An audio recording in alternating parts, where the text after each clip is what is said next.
ਰਾਮ ਸਰੂਪ ਪਣਖੀ ਦਾ novel ਗੇਲੂ 20ਵਾਂ ਅੰਗ। ਪ੍ਰੀਤਮ ਨੂੰ ਲੱਗਦਾ ਜਿਵੇਂ ਰਾਮੇ ਦਾ ਸੁਭਾਅ ਬਦਲਦਾ ਜਾ ਰਿਹਾ ਹੋਵੇ। ਉਹ ਪਹਿਲਾਂ ਨਾਲੋਂ ਜ਼ਿੰਮੇਵਾਰ ਤੇ ਅਭਿਮਾਨੀ ਜਿਹਾ ਹੁੰਦਾ ਜਾ ਰਿਹਾ ਸੀ। ਗੱਲ ਕਰਦਾ ਜਿਵੇਂ ਉਹ ਕੋਈ ਚੀਜ਼ ਹੋਵੇ। ਕਦੇ ਕਦੇ ਪ੍ਰੀਤਮ ਨੂੰ ਮੱਤਾਂ ਦੇਣ ਲੱਗਦਾ ਤਾਂ ਪ੍ਰੀਤਮ ਦਾ ਮਨ ਹੱਸਦਾ। ਉਹਦੇ ਰਹਿਣ ਸਹਿਣ 'ਚ ਫਰਕ ਆ ਗਿਆ ਸੀ। ਪੱਗ ਪਹਿਲਾਂ ਨਾਲੋਂ ਤਿੱਖੀ ਬੰਨੀ ਹੁੰਦੀ, ਲੜ ਪੋਚਵੇਂ ਟੂਟੀਦਾਰ ਪੱਗ। ਪਹਿਲਾਂ ਤੋਂ ਪੱਗ ਸਿਰ ਨੂੰ ਲਪੇਟ ਜਿਹੀ ਲੈਂਦਾ ਹੁੰਦਾ। ਪ੍ਰੀਤਮ ਨੂੰ ਉਹਦਾ ਕੁੜਤਾ ਪਜਾਮਾ ਪਹਿਲਾਂ ਨਾਲੋਂ ਬਹੁਤਾ ਨਿਖਰਿਆ ਲੱਗਦਾ, ਐਨ ਵਲ ਕੱਢੇ ਹੋਏ। ਉਹਨੂੰ ਰਾਮੀ ਦੀਆਂ ਅੱਖਾਂ ਮਸਤ ਮਸਤ ਲੱਗਦੀਆਂ, ਮੀਠੀਆਂ ਮੀਠੀਆਂ ਖਚਰੀਆਂ ਜਿਹੀਆਂ। ਹੁਣ ਉਹ ਪੂਰਾ ਖੰਘਾਰ ਕੇ ਆਪਣਾ ਥੁੱਕ ਦੂਰ ਪਰੇ ਸੁੱਟਦਾ ਸੀ।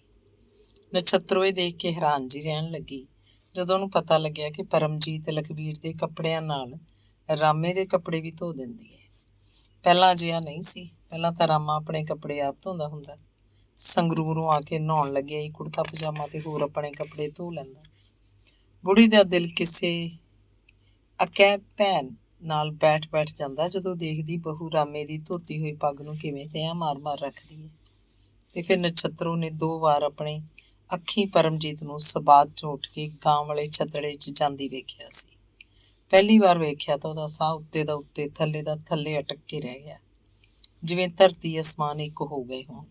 ਦੂਜੀ ਵਾਰ ਉਹ ਬੜੀ ਤਸੱਲੀ ਨਾਲ ਇਸ ਮਾੜੇ ਵਕਤ ਨੂੰ ਭਾਂਪਦੀ ਰਹੀ ਸੀ। ਇੱਕ ਭੇਤ ਸੀ ਜਿਹੜਾ ਉਹਨੇ ਆਪਣੇ ਅੰਦਰ ਹੀ ਹਾਰੇ ਦੀ ਅੱਗ ਵਾਂਗ ਦੱਬ ਲਿਆ ਸੀ। ਇੱਕ ਅੱਗ ਜਿਹੜੀ ਉਹਨੇ ਚੁੱਪਚਾਪ ਆਪਣੇ ਅੰਦਰ ਨਿਗਲ ਲਈ ਸੀ। ਅੱਗ ਨੂੰ ਹਵਾ ਲਵਾਈ ਤਾਂ ਸਾਰਾ ਘਰ ਫੂਕਿਆ ਜਾਏਗਾ। ਇਸ ਭੇਤ ਨੂੰ ਦੀ ਅੱਗ ਨੂੰ ਉਹਨੇ ਪਾਣੀ ਵਾਂਗ ਪੀ ਲਿਆ। ਪ੍ਰੀਤਮ ਨੂੰ ਦਸੂੰ ਕਰਦੀ ਨੇ ਵੀ ਦੱਸਿਆ ਨਹੀਂ। ਬੁੜਾ ਬੁੜੀ ਚੁੱਪ ਜਿਹੇ ਰਹਿੰਦੇ ਨੇ।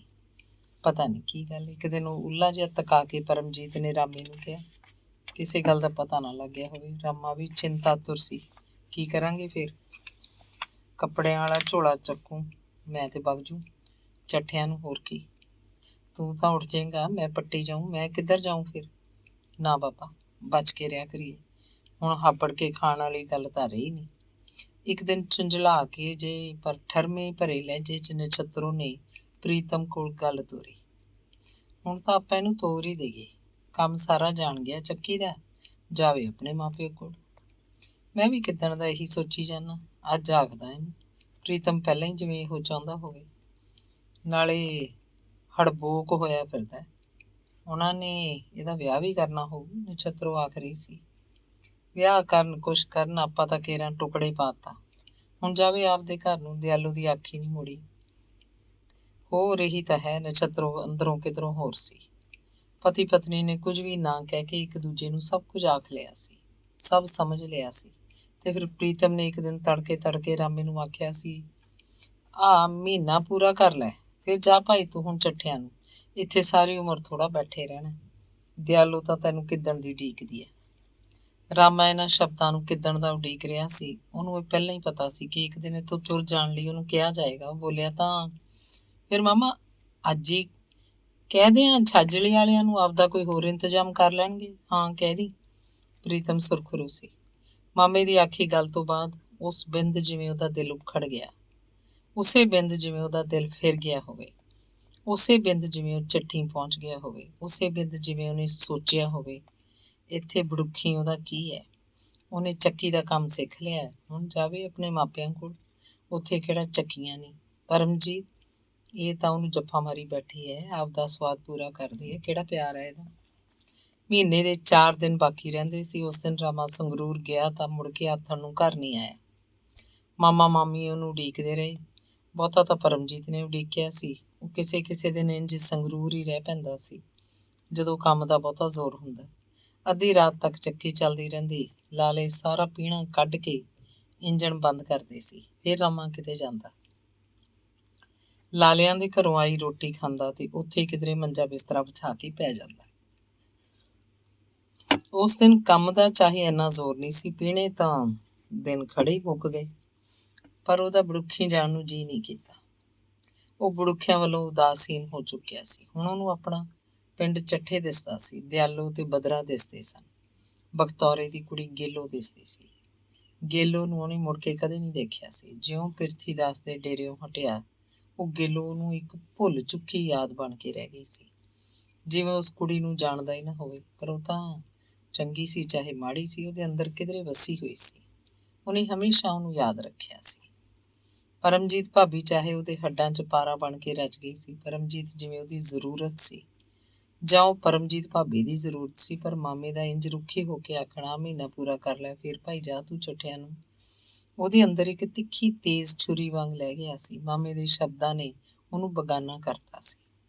ਉਹ ਆਟਾ ਚੱਕੀ ਵਾਲਿਆਂ ਨਾਲ ਮਹੀਨੇ ਦੇ ਆਖਰੀ ਦਿਨ ਹਿਸਾਬ ਕਿਤਾਬ ਨਿਬੇੜ ਕੇ ਬੜੁੱਖੀ ਵੜਿਆ।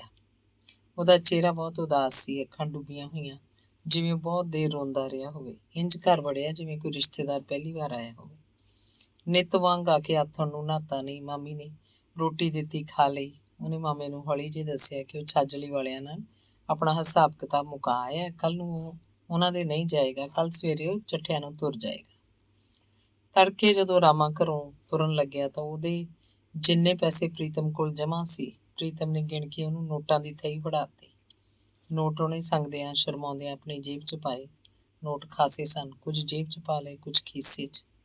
ਘਰੋਂ ਬਾਹਰ ਹੋਣ ਤੋਂ ਪਹਿਲਾਂ ਰਾਮੇ ਨੇ ਮਾਮੇ ਨੂੰ ਮਲਵੀ ਜੀ ਜੀਭ ਨਾਲ ਪੁੱਛਿਆ, ਮਾਮਾ ਸਾਈਕਲ ਤੈਨੂੰ ਲੈ ਕੇ ਦਿੱਤਾ ਸੀ, ਹੁਣ ਤੇਰਾ ਹੀ ਹੈ, ਲੈ ਜਾ ਇਹਨੂੰ।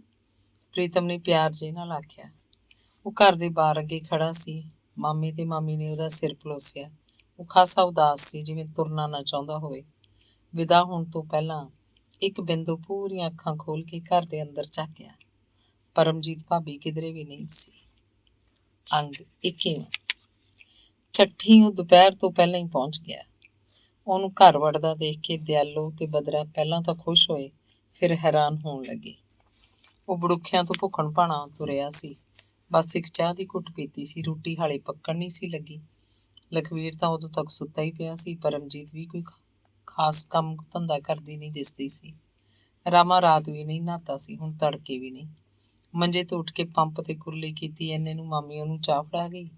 ਚਾਹ ਪੀਂਦਾ ਉਹ ਗਾਂ ਵਾਲੇ ਛੱਤੜੇ ਦੀ ਛੱਤ ਨੂੰ ਦੇਖਦਾ ਰਿਹਾ। ਛੱਤੜੇ ਦੇ ਅੰਦਰਲੇ ਜੁਗਰਾਫੀਏ ਨੂੰ ਨਾਪ ਤੋਲ ਰਿਹਾ ਸੀ।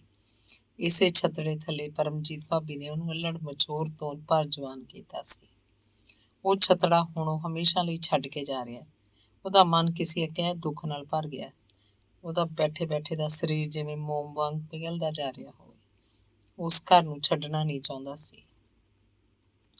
ਮਾਮੇ ਦੇ ਬੋਲ ਉਹਨੂੰ ਜ਼ਬਰਦਸਤੀ ਘਰੋਂ ਬਾਹਰ ਸੁੱਟਣ ਨੂੰ ਆਖ ਰਹੇ ਸਨ। ਉਹ ਆਪਣੀ ਘੋਰ ਨਿਰਾਦਰੀ ਮਹਿਸੂਸ ਕਰ ਰਿਹਾ ਸੀ। ਅਗਲੇ ਬਿੰਦੀ ਉਹ ਸੋਚਦਾ ਤੇ ਬਹੁਤ ਗਹਿਰਾ ਉਤਰ ਜਾਂਦਾ, ਇੱਥੇ ਉਹਦਾ ਕੀ ਹੈ। ਉਹਦਾ ਜੀਅ ਕਰਦਾ ਹੁਣੇ ਇਸ ਘਰੋਂ ਭੱਜ ਜਾਏ। ਉਹਨੇ ਇੰਝ ਹੀ ਕੀਤਾ, ਚਾਹ ਪੀਤੀ, ਤਿਆਰ ਜਿਹਾ ਹੋ ਕੇ ਬਸ ਤੁਰ ਪਿਆ। ਜੰਗਲ ਪਾਣੀ ਵੀ ਰਾਹ 'ਚ ਹੀ ਕਿਧਰੇ ਹੋਇਆ ਸੀ। ਦਿਆਲੂ ਨੇ ਪੁੱਛਿਆ, ਤੂੰ ਆ ਗਿਆ ਵੇ? ਹੋਰ ਫਿਰ ਆ ਗਿਆ ਮੈਂ, ਸਾਰੀ ਉਮਰ ਕੀ ਉੱਥੇ ਬੈਠੇ ਰਹਿੰਦਾ। ਉਹਨੇ ਮੁਸਕਰਾ ਕੇ ਜਵਾਬ ਦਿੱਤਾ। ਉਹਦੀ ਮੁਸਕਰਾਹਟ 'ਚ ਉਦਾਸੀ ਦਾ ਰੰਗ ਵੀ ਸੀ, ਜਿਹਦਾ ਆਭਾਸ ਦਿਆਲੂ ਨੂੰ ਨਹੀਂ ਹੋਇਆ। ਤੇਰੇ ਮਾਮੇ ਨੇ ਤੋਰਤਾ ਤੈਨੂੰ ਜਾਂ ਆਪੇ ਆਇਆ?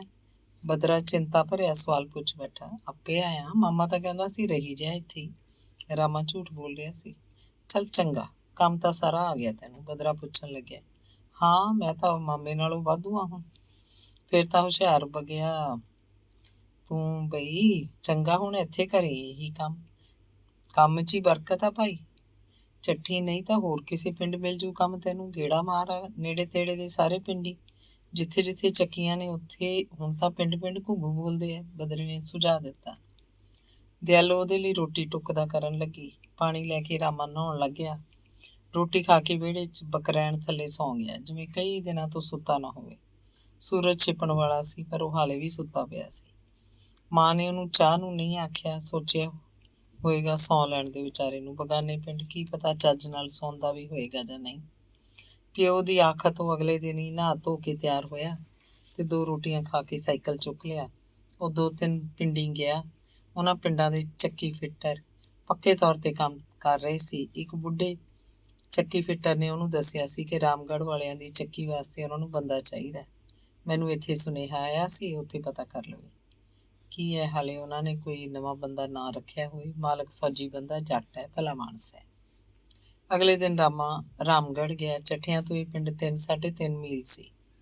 ਫੌਜੀ ਨੇ ਉਹਨੂੰ ਰੱਖ ਲਿਆ ਸੀ। ਉਹਨੂੰ ਤਾਂ ਛੇਤੀ ਬੰਦਾ ਚਾਹੀਦਾ ਸੀ। ਉਹਦਾ ਤਾਂ ਕੰਮ ਰੁਕਿਆ ਪਿਆ ਸੀ। ਤਨਖਾਹ? ਫੌਜੀ ਕਹਿੰਦਾ, ਤਨਖਾਹ ਭਾਈ ਕਾਕਾ ਕੰਮ ਦੇਖ ਕੇ, 1 ਹਫ਼ਤਾ ਕੰਮ ਕਰ, ਫਿਰ ਤਨਖਾਹ ਵੀ ਤੈਅ ਕਰ ਲਾਂਗੇ। ਫੌਜੀ ਹੌਲਦਾਰੀ ਪੈਨਸ਼ਨ ਆਇਆ ਸੀ। ਪਿੰਡ 'ਚ ਹੋਰ ਕੋਈ ਆਟਾ ਚੱਕੀ ਨਹੀਂ ਸੀ। ਲੋਕ ਦੂਜੇ ਪਿੰਡ ਹੀ ਆਟਾ ਪਿਹਾਉਣ ਜਾਂਦੇ। ਖਾਸਾ ਤਰੱਦਦ ਕਰਨਾ ਪੈਂਦਾ। ਇੱਕ ਜਣਾ ਗੱਡਾ ਜੋੜਦਾ, ਕਈ ਘਰਾਂ ਦਾ ਪੀਣਾ ਲੈ ਕੇ ਜਾਂਦਾ, ਕੋਈ ਊਠ ਲੈ ਕੇ ਜਾਂਦਾ, ਥੋੜਾ ਭਾਰ ਲੈ ਕੇ ਜਾਣ ਲਈ ਗਧੇ ਵੀ ਸਨ। ਫੌਜੀ ਨੇ ਪਿੰਡ 'ਚ ਆਟਾ ਚੱਕੀ ਲਾ ਲਈ ਤਾਂ ਪਿੰਡ 'ਚ ਜਿਵੇਂ ਬਹਾਰਾਂ ਆ ਗਈਆਂ।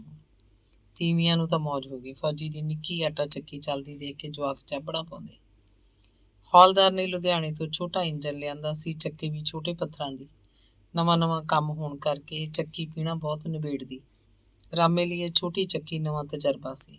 ਉਹਦੇ ਲਈ ਉਹ ਤਾਂ ਥੋੜਾ ਹੀ ਕੰਮ ਸੀ। ਉਹਨੇ ਤਾਂ ਸੰਗਰੂਰ ਛਾਜਲੀ ਵਾਲਿਆਂ ਦੀ ਵੱਡੀ ਚੱਕੀ ਦਾ ਕੰਮ ਕੀਤਾ ਹੋਇਆ ਸੀ।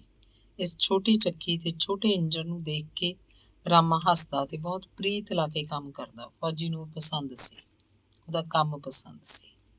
ਦਲਿਤਾਂ ਵਿਹੜੇ ਤੋਂ ਰਾਮਗੜ੍ਹ ਨੂੰ ਉੱਧਰੋਂ ਹੀ ਸਿੱਧਾ ਰਾਹ ਜਾਂਦਾ ਸੀ। ਰਾਮੇ ਨੂੰ ਇੱਧਰ ਨਿਆਈਆਂ ਵਾਲੇ ਘਰਾਂ ਵੱਲ ਦੀ ਹੋ ਕੇ ਜਾਣ ਦੀ ਲੋੜ ਨਹੀਂ ਸੀ ਤੇ ਨਾ ਹੀ ਪਿੰਡ ਵਿੱਚ ਵੜਦਾ। ਉਹ ਸਦਿਆਂ ਹੀ ਸਵੇਰੇ ਉੱਠ ਕੇ ਤਿਆਰ ਹੋ ਜਾਂਦਾ। ਦਿਆਲੋ ਛੇਤੀ ਚਾਹ ਤੋਂ ਬਾਅਦ ਉਹਦੇ ਲਈ ਰੋਟੀ ਲਾ ਦਿੰਦੀ। ਰੋਟੀ ਦਾ ਡੱਬਾ ਝੋਲੇ 'ਚ ਪਾ ਕੇ ਉਹ ਕਾਹਲ ਨਾਲ ਰਾਮਗੜ੍ਹ ਨੂੰ ਤੁਰ ਪੈਂਦਾ। ਬੜੁੱਖਿਆਂ ਵਾਂਗ ਹੀ ਉਹ ਸਵੇਰੇ ਨਹੀਂ ਨਹਾਉਂਦਾ ਸੀ। ਆਥਣ ਨੂੰ ਘਰ ਆ ਕੇ ਤੱਤੇ ਪਾਣੀ ਨਾਲ ਨਹਾਉਂਦਾ। ਹਾੜ ਹੋਵੇ ਸਿਆਲ ਹੋਵੇ, ਉਹ ਆਪਣੇ ਮਾਮੇ ਵਾਂਗ ਹੀ ਆਥਣੇ ਤੱਤੇ ਪਾਣੀ ਨਾਲ ਨਹਾਉਂਦਾ ਸੀ। ਹੱਡ ਪੈਰ ਐਨ ਖੁੱਲ੍ਹ ਜਾਂਦੇ ਤੇ ਬੰਦਾ ਆਪਣੇ ਆਪ ਨੂੰ ਹੌਲਾ ਫੁੱਲ ਮਹਿਸੂਸ ਕਰਨ ਲੱਗਦਾ। ਵਿਹੜੇ 'ਚ ਤਾਂ ਖੈਰ ਸਾਰਿਆਂ ਨੂੰ ਪਤਾ ਸੀ, ਪਰ ਗਿੱਲੀ ਪੱਤੀ ਤੇ ਪਿੰਡ 'ਚ ਕੋਈ ਜਾਣਦਾ ਸੀ ਕਿ ਬਦਰੇ ਦਲਿਤ ਦਾ ਮੁੰਡਾ ਰਾਮਾ ਅੱਜ ਕੱਲ੍ਹ ਇੱਥੇ ਹੀ ਹੈ ਤੇ ਰਾਮਗੜ੍ਹ ਫੌਜੀ ਦੀ ਚੱਕੀ ਤੇ ਕੰਮ ਕਰਦਾ ਹੈ।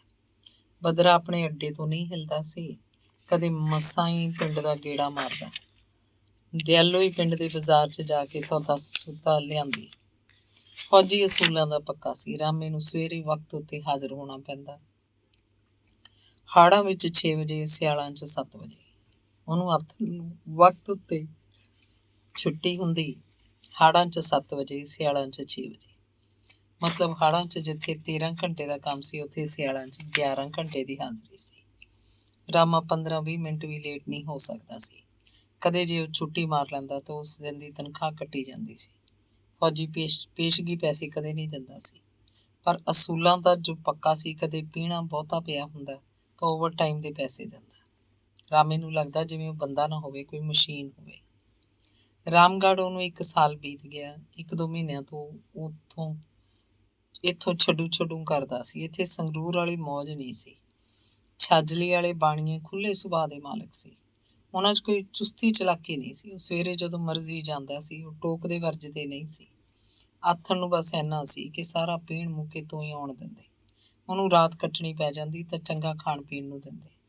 ਮਹੀਨੇ 'ਚ 1-2 ਛੁੱਟੀਆਂ ਉਹ ਮਾਰ ਹੀ ਲੈਂਦਾ ਸੀ। ਪਰਮਜੀਤ ਭਾਬੀ ਕਰਕੇ ਤਾਂ ਇਹ ਛੁੱਟੀਆਂ ਵਧਣ ਲੱਗੀਆਂ ਸੀ, ਪਰ ਨਾ ਉਹ ਪੂਰੀ ਤਨਖਾਹ ਦਿੰਦੇ। ਛੁੱਟੀ ਦੇ ਪੈਸੇ ਕਿਸੇ ਮਹੀਨੇ ਵੀ ਨਹੀਂ ਕੱਟੇ ਸੀ। ਹੁਣ ਰਾਮਗੜ੍ਹ ਉਹ ਖੁੱਲ੍ਹ ਖੇਡ ਨਹੀਂ ਸੀ। ਫੌਜੀ ਦੇ ਪੱਕੇ ਅਸੂਲ ਸੀ। ਇਹਨਾਂ ਦਿਨਾਂ 'ਚ ਹੀ ਮੰਦਰਾਂ ਦਾ ਚੱਕੀ ਫਿੱਟਰ ਭੱਜ ਗਿਆ। ਬਾਣੀਏ ਫੌਜੀ ਕੋਲ ਰਾਮਗੜ੍ਹ ਆਏ ਸੀ। ਬੰਦਾ ਪੁੱਛ ਰਹੇ ਸੀ। ਰਾਮੇ ਨੇ ਉਹਨਾਂ ਦੀਆਂ ਗੱਲਾਂ ਸੁਣੀਆਂ ਸਨ। ਜਾਣ ਵੇਲੇ ਬਾਣੀਏ ਨੇ ਚੱਕੀ ਵਾਲੇ ਕਮਰੇ ਦੀ ਨਿਰਖ ਪਰਖ ਕੀਤੀ ਤੇ ਫਿਰ ਰਾਮੇ ਵੱਲ ਗਹੁ ਨਾਲ ਝਾਕਣ ਲੱਗਿਆ। ਉਸ ਵਕਤ ਚੱਕੀ ਚੱਲ ਰਹੀ ਸੀ। ਮੁੰਡੇ ਦਾ ਕੰਮ ਦੇਖ ਕੇ ਬਾਣੀਆ ਅੱਖਾਂ ਵਿੱਚ ਹੀ ਗੁੱਜਾ ਖੁਸ਼ ਹੋਇਆ ਤੇ ਫਿਰ ਰਾਮੇ ਨੂੰ ਪੁੱਛਿਆ, ਕਿਹੜਾ ਪਿੰਡ ਹੈ ਤੇਰਾ? ਚੱਠਿਆਂ ਤੋਂ। ਹਾਂ ਜੀ। ਬਹੁਤ ਅਧੀਨ ਜਿਹਾ ਹੋ ਕੇ ਬੋਲਿਆ, ਇੱਥੇ ਹੀ ਰਹਿਣਾ? ਨਹੀਂ ਜੀ, ਨਿੱਤ ਆ ਜਾਣਾ। ਉਹ ਠੀਕ ਚੱਲਦਾ? ਬਸ ਠੀਕ ਹੀ ਹੈ ਜੀ, ਕਹਿ ਕੇ ਰਾਮਾ ਭਰੀ ਬੋਰੀ ਦਾ ਕੁੰਡਾ ਕੱਢਣ ਲਈ ਦੌੜਿਆ। ਝੱਟ ਨਵੀਂ ਬੋਰੀ ਲਾਤੀ ਤੇ ਫਿਰ ਗੱਲਾਂ ਘੱਟ ਵੱਧ ਕਰਨ ਲੱਗਿਆ। ਬਾਣੀਆਂ ਜਾਤ ਮੁੱਢੋਂ ਹੀ ਚਤਰ ਸੁਜਾਨ ਹੁੰਦੀ ਹੈ। ਬਸ ਠੀਕ ਹੀ ਹੈ ਜੀ ਸ਼ਬਦਾਂ ਤੋਂ ਉਹਨੇ ਕੁਛ ਅੰਦਾਜ਼ਾ ਲਾਇਆ। ਉਹ ਅਗਲੇ ਦਿਨ ਤੜਕੇ ਸਦਿਆਂ ਹੀ ਚੱਠੀ ਪਹੁੰਚ ਗਿਆ। ਦਲਤਾਂ ਵਿਹੜੇ ਜਾ ਕੇ ਉਹਦਾ ਘਰ ਪੁੱਛ ਲਿਆ। ਰਾਮਾ ਰਾਮਗੜ੍ਹ ਨੂੰ ਤੁਰਨ ਵਾਲਾ ਹੀ ਸੀ। ਬਾਣੀਏ ਨੇ ਉਹਨੂੰ ਖਾਸਾ ਲਾਲਚ ਦਿੱਤਾ। ਰਾਮਾ ਤਾਂ ਪਹਿਲਾਂ ਹੀ ਚਾਹੁੰਦਾ ਸੀ। ਉਸੇ ਵੇਲੇ ਉਹਦੇ ਨਾਲ ਮੰਦਰਾਂ ਨੂੰ ਤੁਰ ਪਿਆ। ਲਾਲਾ ਹੁਕਮ ਚੰਦ ਆਪ ਵੀ ਸਾਈਕਲ ਲੈ ਕੇ ਆਇਆ ਸੀ। ਉਸ ਦਿਨ ਮਹੀਨੇ ਦੇ 10 ਦਿਨ ਹੀ ਲੰਘੇ ਸੀ।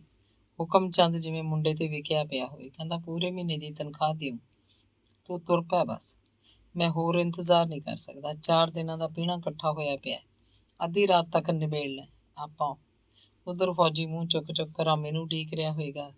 ਇਹ ਸੰਸਾਰ ਹੈ ਪਿਆਰੇ, ਪਤਾ ਹੀ ਨਹੀਂ ਲੱਗਦਾ ਕਦੋਂ ਕੋਈ ਸਾਡਾ ਸਾਥ ਛੱਡ ਜਾਂਦਾ ਹੈ। ਅੰਗ 22ਵਾਂ।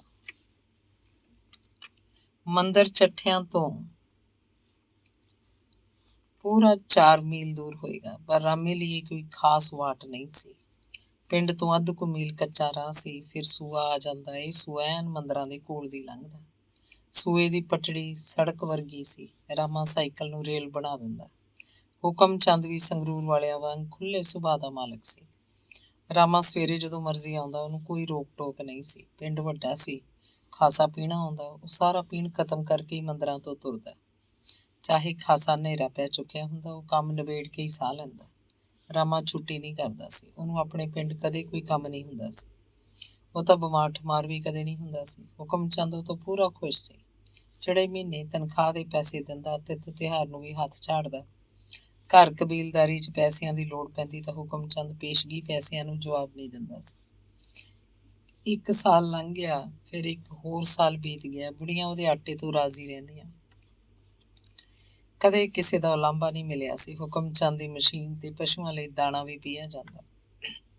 ਸੂਏ ਨੂੰ ਜਾਣ ਵਾਲੀ ਗਿੱਲ ਪੱਤੀ ਦੇ ਨਿਆਈਆਂ ਵਾਲੇ ਘਰਾਂ ਅੱਗੋਂ ਦੀ ਲੰਘ ਕੇ ਜਾਣਾ ਪੈਂਦਾ ਸੀ।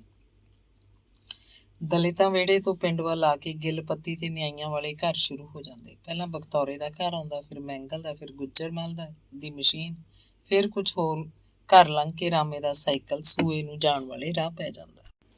ਜਦੋਂ ਹੀ ਉਹ ਸੂਏ ਦੀ ਪਟੜੀ ਤੇ ਆਪਣਾ ਸਾਈਕਲ ਭਜਾਉਣ ਲੱਗਦਾ, ਚੱਠਾ ਪਿੰਡ ਪਿੱਛੇ ਰਹਿ ਜਾਂਦਾ। ਜਿਵੇਂ ਉਸੇ ਵੇਲੇ ਮੰਦਰਾਂ ਸਾਹਮਣੇ ਦਿਸਣ ਲੱਗ ਪੈਂਦਾ। ਚੱਠੇ ਪਿੰਡ ਵਿੱਚ ਪਿੱਛੇ ਰਹਿ ਜਾਂਦਾ ਸੀ ਗੁੱਜਰ ਦੀ ਮਸ਼ੀਨ, ਮੈਂਗਲ ਦਾ ਘਰ, ਬਖਤੌਰੇ ਦਾ ਘਰ ਤੇ ਫਿਰ ਦਲਿਤਾਂ ਵਿਹੜੇ 'ਚ ਉਹਦੇ ਬਾਪ ਦਾ ਘਰ ਤਾਂ ਜਿਵੇਂ ਬਹੁਤ ਪਿੱਛੇ ਰਹਿ ਜਾਂਦਾ ਹੋਵੇ। ਮੰਦਰੀ ਜਾਂਦੇ ਨੂੰ ਉਹਨੂੰ 4-5 ਦਿਨ ਹੀ ਹੋਏ ਸੀ। ਹਰ ਰੋਜ਼ ਉਹ ਬਖਤੌਰੇ ਦੇ ਘਰ ਅੱਗੋਂ ਦੀ ਲੰਘਦਾ ਸੀ। ਹਰ ਰੋਜ਼ ਉਹ ਬਖਤੌਰੇ ਦੇ ਘਰ ਅੱਗੋਂ ਦੀ ਹੋ ਕੇ ਦਲਿਤਾਂ ਵਿਹੜੇ ਨੂੰ ਜਾਂਦਾ ਸੀ। ਬਖਤੌਰੇ ਦੇ ਘਰ ਅੱਗੇ ਆ ਕੇ ਜਿਵੇਂ ਉਹਦਾ ਸਾਈਕਲ ਆਪਣੇ ਆਪ ਰੁਕ ਜਾਂਦਾ ਹੋਵੇ, ਜਿਵੇਂ ਪੈਡਲ ਜਾਮ ਹੋ ਜਾਂਦੇ ਹੋਣ। ਉਹ ਸਾਈਕਲ ਤੋਂ ਉਤਰ ਕੇ ਅੱਗੇ ਪੈਰੀਂ ਤੁਰਨ ਲੱਗਦਾ, ਜਾਣ ਵੇਲੇ ਵੀ ਤੇ ਆਉਣ ਵੇਲੇ ਵੀ। ਬਖਤੌਰੇ ਦੇ ਘਰ ਦਾ ਘਰ-ਬਾਰ ਖੁੱਲ੍ਹਾ ਚਪੱਟ ਪਿਆ ਹੁੰਦਾ, ਪਰ ਅੰਦਰ ਕਿਧਰੇ ਕੋਈ ਦਿਸਦਾ ਨਹੀਂ ਸੀ। ਜਿਵੇਂ ਘਰ ਹੀ ਘਰ ਹੋਵੇ, ਅੰਦਰ ਬੰਦਾ ਕੋਈ ਨਾ ਰਹਿੰਦਾ ਹੋਵੇ। ਇੱਕ ਦਿਨ ਆਥਣੇ ਉਹ ਮੰਦਰਾਂ ਤੋਂ ਆ ਰਿਹਾ ਸੀ। ਪਿੰਡ ਵੜਦਿਆਂ ਖਾਸਾ ਹਨੇਰਾ ਉਤਰ ਆਇਆ। ਘਰਾਂ ਅੰਦਰ ਦੀਵੇ ਲਾਲਟਣਾਂ ਦਾ ਚਾਨਣ ਸੀ। ਜਦੋਂ ਉਹਦਾ ਸਾਈਕਲ ਬਖਤੌਰੇ ਦੇ ਘਰ ਅੱਗੇ ਆ ਕੇ ਰੁਕਿਆ, ਬਾਹਰ ਅੰਦਰ ਬੈਠਕ ਸਾਹਮਣੇ ਖੜਾ ਇੱਕ ਪਰਛਾਵਾਂ ਉਹਨੂੰ ਦਿਸਿਆ। ਬਾਹਰ ਦੇ ਵੱਡੇ ਵੱਡੇ ਤਖ਼ਤਿਆਂ ਕੋਲ ਹੋ ਕੇ ਉਹ ਇੱਕ ਦੂਜੇ ਨੂੰ ਪਛਾਣਨ ਲੱਗੇ। ਤੂੰ ਭਾਈ ਕੌਣ ਹੈ ਇੱਥੇ ਖੜਾ? ਅੰਦਰਲੇ ਆਕਾਰ ਨੇ ਪੁੱਛਿਆ। ਮੈਂ ਤਾਂ ਭਾਈ ਰਾਮ ਆ, ਤੂੰ ਕਿਤੇ? ਹਾਂ, ਮੈਂ ਗੇਲੋ ਆ। ਦੋਵੇਂ ਇੱਕ ਦੂਜੇ ਦੇ ਖਾਸਾ ਨੇੜੇ ਖੜੇ ਸੀ। ਰਾਮ ਨੇ ਸਾਈਕਲ ਨੂੰ ਸਟੈਂਡ ਲਾ ਕੇ ਥਾਂ ਦੀ ਥਾਂ ਖੜਾ ਕਰਤਾ। ਮੂੰਹ ਨੂੰ ਮੂੰਹ ਦਿਸਣ ਲੱਗਿਆ। ਤੂੰ ਐਡੀ ਹੋ ਗਈ, ਸਿਆਣ 'ਚ ਨਹੀਂ ਆਉਂਦੀ ਤੂੰ ਵੀ ਕਿੱਡਾ ਉੱਚਾ ਲੱਗਦਾ। ਨਾ ਦੱਸਦਾ ਤਾਂ ਮੈਂ ਕਿਹੜਾ ਸਿਆਣਨਾ ਸੀ ਤੈਨੂੰ। ਗੇਲੋ ਨੇ ਗੱਲ ਨੂੰ ਲਮਕਾਉਣਾ ਨਹੀਂ ਚਾਹਿਆ। ਉਹਨੂੰ ਹੱਥੋਂ ਫੜ ਕੇ ਬੈਠਕ 'ਚ ਲੈ ਗਏ, ਜਿਵੇਂ ਕਿਸੇ ਪਸ਼ੂ ਦੇ ਰੱਸੇ ਨੂੰ ਖਿੱਚ ਕੇ ਕੋਈ ਖੁਰਲੀ ਦੇ ਕੀਲੇ ਨੇੜੇ ਕਰ ਲੈਂਦਾ ਹੋਵੇ। ਗੇਲੋ ਦਾ ਉਹੀ ਰੋਹਬ ਕਾਇਮ ਸੀ, ਬਚਪਨ ਵਾਲਾ। ਰਾਮ 'ਚ ਉਹੀ ਡਰ ਬਾਕੀ ਸੀ, ਬਚਪਨ ਵਾਲਾ। ਜਦੋਂ ਪਿਰਥੀ ਦਾਸ ਦੇ ਡੇਰੇ ਪੜ੍ਹਦੇ ਹੁੰਦੇ ਸੀ, ਗੇਲੋ ਉਹਨੂੰ ਆਖ ਕੇ ਕੁਝ ਵੀ ਕਰਵਾ ਲੈਂਦੀ ਸੀ। ਉਹਦੇ 'ਚ ਹਿੰਮਤ ਨਹੀਂ ਸੀ ਕਿ ਗੇਲੋ ਨੂੰ ਕਿਸੇ ਕੰਮ ਤੋਂ ਜਵਾਬ ਦੇ ਸਕੇ। ਅੱਜ ਵੀ ਉਹਦੇ 'ਚ ਕੋਈ ਹਿੰਮਤ ਨਹੀਂ ਸੀ। ਗੇਲੋ ਨੇ ਤਾਂ ਬਸ ਉਹਨੂੰ ਧੋ ਲਿਆ ਸੀ। ਅੰਗ 13। ਚੁੱਲ੍ਹੇ ਉੱਤੇ ਟੋਕਣੀ 'ਚ ਤੱਤਾ ਪਾਣੀ ਤਾਂ ਸੀ, ਪਰ ਰਾਮਾ ਨਹਾਤਾ ਨਹੀਂ। ਜਿਵੇਂ ਉਹਦੇ ਅੰਗਾਂ 'ਚ ਨਹਾਉਣ ਦੀ ਹਿੰਮਤ ਨਾ ਰਹਿ ਗਈ ਹੋਵੇ। ਉਹਦਾ ਪੋਰ ਜਰਖੜਿਆ ਪਿਆ ਸੀ। ਬੜੁੱਖੀ ਪਰਮਜੀਤ ਵੇਲੇ ਅਜਿਹਾ ਨਹੀਂ ਹੁੰਦਾ ਸੀ। ਗੇਲੋ ਨੇ ਤਾਂ ਉਹਦੇ ਜੋੜ ਹਿਲਾ ਕੇ ਰੱਖਤੇ, ਉਹਦੀਆਂ ਹੱਡੀਆਂ ਜਰਕਾ ਕੇ ਰੱਖਤੀਆਂ। ਉਹਨੇ ਰੋਟੀ ਵੀ ਥੋੜ੍ਹੀ ਖਾਧੀ, ਛੇਤੀ ਮੰਜੇ ਤੇ ਪੈ ਗਿਆ। ਵੇ ਭਾਈ, ਤੂੰ ਨਹਾ ਲੈਂਦਾ, ਪਾਣੀ ਰੱਖਿਆ ਹੋਇਆ ਮੇਰਾ ਟੋਕਣੀ 'ਚ। ਦਿਆਲੋ ਬੋਲ ਰਹੀ ਸੀ। ਉਹ ਬੋਲਿਆ ਨਹੀਂ। ਵੀ ਤੂੰ ਐਂ ਕਿਵੇਂ ਜੀ ਹੋਇਆ ਪਿਆ? ਅੱਜ ਰੋਟੀ ਵੀ ਸਮਾਰ ਕੇ ਨਹੀਂ ਖਾਧੀ।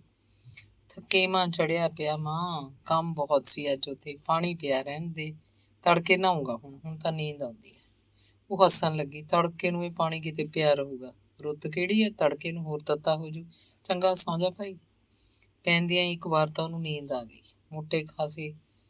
ਮੋਟੇ ਖੇਸ ਨਾਲ ਮੂੰਹ ਸਿਰ ਢੱਕ ਰੱਖਿਆ ਸੀ, ਪਰ ਫਿਰ ਜਿਵੇਂ ਕੋਈ ਦਬਾਅ ਆਇਆ ਹੋਵੇ, ਪਟਕ ਦੇ ਕੇ ਅੱਖ ਖੁੱਲ੍ਹ ਗਈ।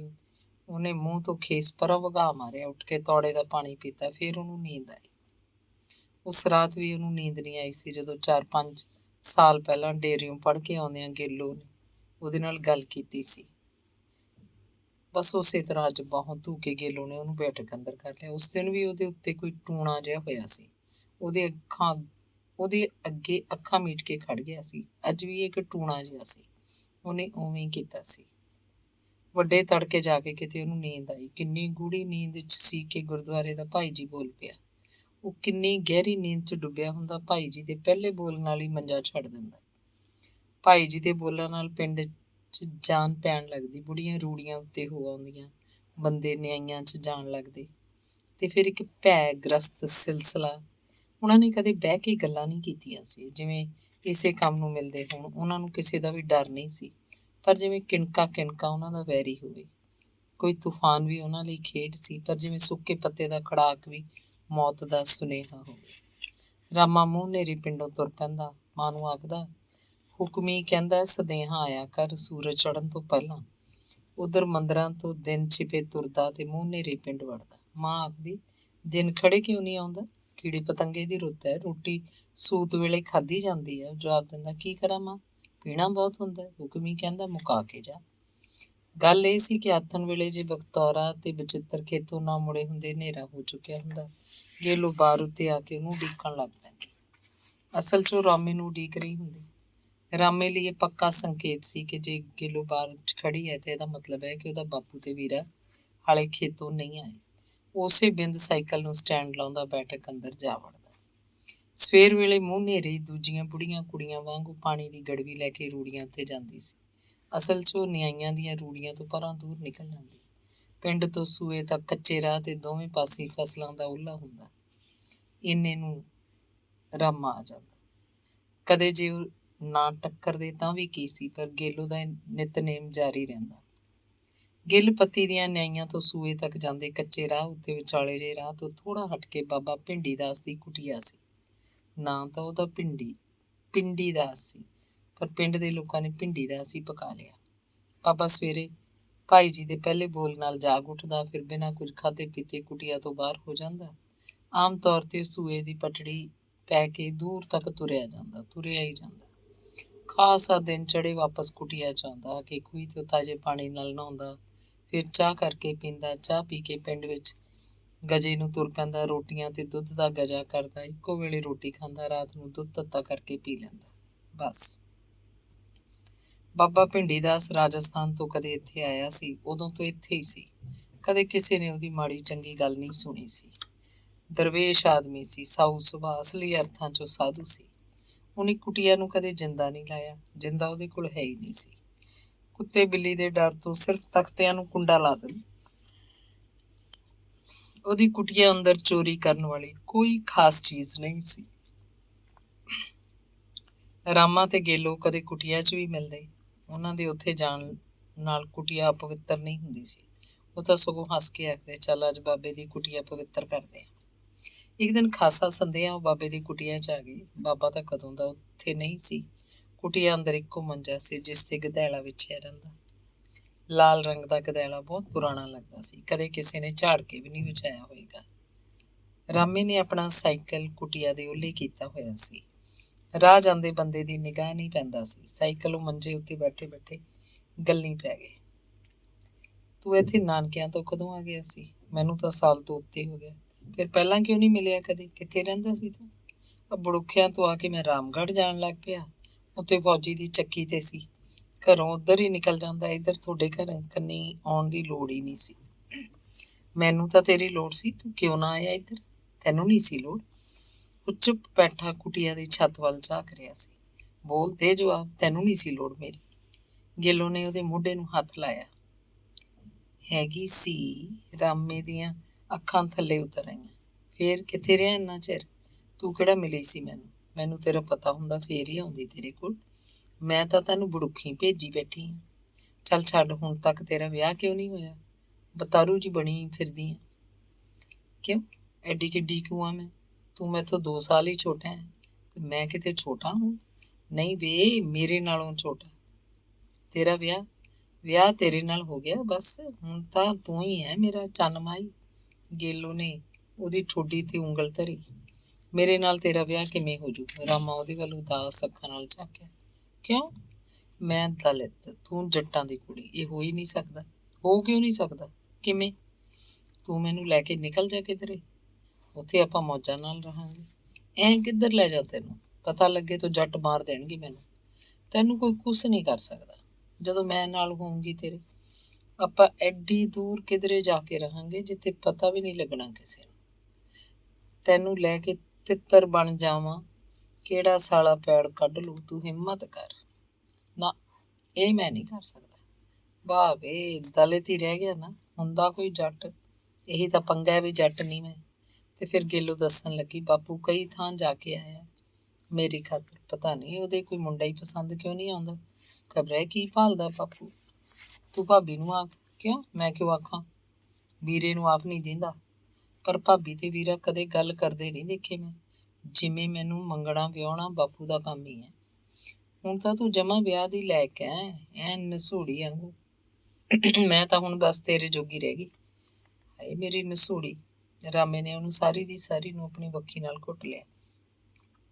ਜਦੋਂ ਮੇਰਾ ਵਿਆਹ ਹੋ ਗਿਆ ਨਾ, ਪਹਿਲਾ ਮੁੰਡਾ ਮੈਂ ਤੇਰਾ ਜੰਮੂਗੀ।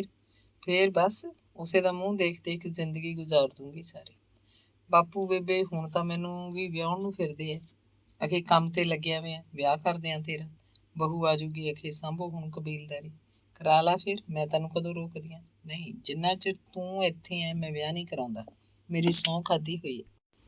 ਗੇਲੋ ਦੀਆਂ ਗੱਲਾਂ ਸੁਣ ਕੇ ਖਾਸੀ ਉਦਾਸ ਹੋ ਗਈ। ਕੁਟੀਆ ਤੋਂ ਬਾਹਰ ਚਿੱਟਾ ਚਾਨਣ ਸੀ। ਉਹਨਾਂ ਨੂੰ ਉੱਥੋਂ ਛੇਤੀ ਉੱਠਣ ਦੀ ਕਾਹਲ ਹੋਣ ਲੱਗੀ। ਸ਼ਾਇਦ ਬਾਬਾ ਭਿੰਡੀਦਾਸ ਬਾਹਰ ਖੰਘਦਾ ਥੁੱਕਦਾ ਫਿਰਦਾ ਸੀ। ਉਹਨਾਂ ਨੇ ਬਾਹਰ ਆ ਕੇ ਦੇਖਿਆ, ਉਹੀ ਸੀ। ਬਾਬੇ ਨੇ ਜ਼ਰੂਰ ਉਹਨਾਂ ਨੂੰ ਅੰਦਰ ਬੈਠੇ ਦੇਖ ਲਿਆ ਹੋਏਗਾ। ਉਹ ਸਿਆਣਾ ਸੀ ਕਿ ਖੂੰਜੇ ਬੈਠਾ ਬੂਟੇ ਦੀਆਂ ਸੁੱਕੀਆਂ ਪੱਤੀਆਂ ਤੋੜ ਤੋੜ ਸੁੱਟ ਰਿਹਾ ਸੀ। ਅਣਜਾਣ, ਜਿਵੇਂ ਕੁਟੀਆ ਅੰਦਰ ਉਹਨੇ ਕਿਸੇ ਨੂੰ ਦੇਖਿਆ ਹੀ ਨਾ ਹੋਵੇ। ਅੰਗ 24ਵਾਂ। ਤੇ ਹੁਣ ਰਾਮਾ ਗੁੱਜਰਮਲ ਦੀ ਮਸ਼ੀਨ ਤੇ ਸੀ। 5 ਸਾਲ ਬੀਤ ਚੁੱਕੇ ਸਨ। ਗੋਵਰਧਨ ਨੂੰ ਉਹਨਾਂ ਦਾ ਪਤਾ ਸੀ। ਅਤਰੀ ਤੇ ਮੈਂਗਲ ਬੁੜੇ ਨੂੰ ਉਹਨਾਂ ਦਾ ਪਤਾ ਸੀ। ਖੁਦ ਗੁਰਮੀਤ ਕੌਰ ਨੂੰ ਉਹਨਾਂ ਦਾ ਪਤਾ ਸੀ। ਗੋਵਰਧਨ ਤੇ ਰਾਮੇ ਦਾ ਬਹੁਤ ਪਿਆਰ ਸੀ। ਉਹਨੂੰ ਰਾਮੇ ਦੀਆਂ ਗੱਲਾਂ ਸੁਣਨ ਦਾ ਚਸਕਾ ਸੀ। ਰਾਮਾ ਚੱਕੀ ਦੇ ਕੰਮ 'ਚ ਸਿਰੇ ਦਾ ਮਾਹਰ ਸੀ। ਵਿਤੋਂ ਬਾਹਰਾ ਹੋ ਕੇ ਕੰਮ ਕਰਦਾ। ਚਾਹੇ ਅੱਧੀ ਰਾਤ ਹੋ ਜਾਂਦੀ, ਉਹ ਸਾਰਾ ਪੀਣ ਕੱਢ ਕੇ ਘਰ ਨੂੰ ਜਾਂਦਾ। ਗੋਵਰਧਨ ਉਹਦਾ ਫਿਕਰ ਕਰਦਾ। ਕਦੇ ਕਦੇ ਹੱਸ ਕੇ ਆਖਦੇ, ਕੰਜਰ ਦਿਆ ਦਲਿਤਾ, ਬਚ ਕੇ ਰਿਹਾ ਕਰ ਓਏ, ਜੱਟ ਬਹੁਤ ਭੈੜੇ ਹੁੰਦੇ ਆ, ਐਵੇਂ ਨਾ ਕਿਤੇ ਬੂੰਡਾ ਜਾ ਵਢਾ ਬੈਠੀ।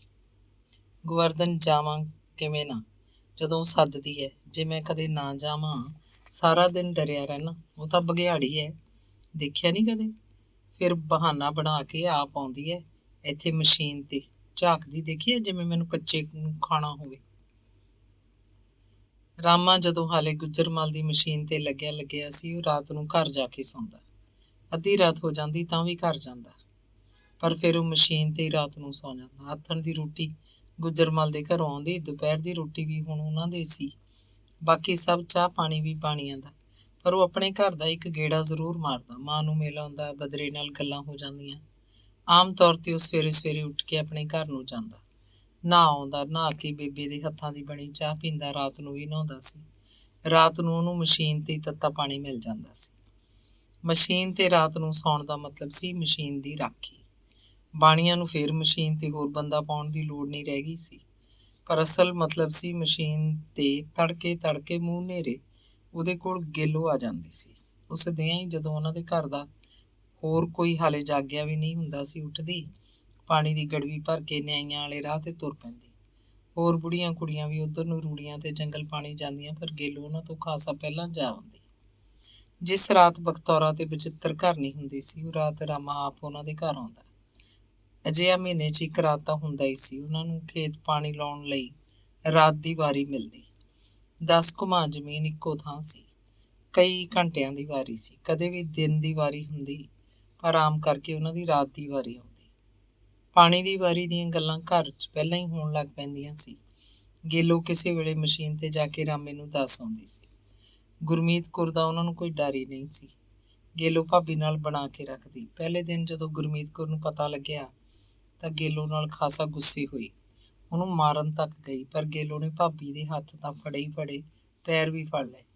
ਆਖਿਆ ਸੀ, ਭਾਬੀ ਮੈਂ ਸਾਰੀ ਉਮਰ ਤੇਰਾ ਪਾਣੀ ਭਰੂ, ਸਾਡਾ ਤਾਂ ਪਿਛਲੇ ਯੁੱਗ ਦਾ ਵਾਹ ਹੈ ਕੋਈ। ਡਰਾਵਾ ਵੀ ਦਿੱਤਾ ਸੀ, ਮੈਨੂੰ ਕਿਸੇ ਨੇ ਕੁਛ ਆਖਿਆ ਤਾਂ ਖੂਹ 'ਚ ਛਾਲ ਮਾਰੂੰਗੀ, ਆਹ ਨੇੜੇ ਹੀ ਹੈ ਖੂਹ ਵੀ।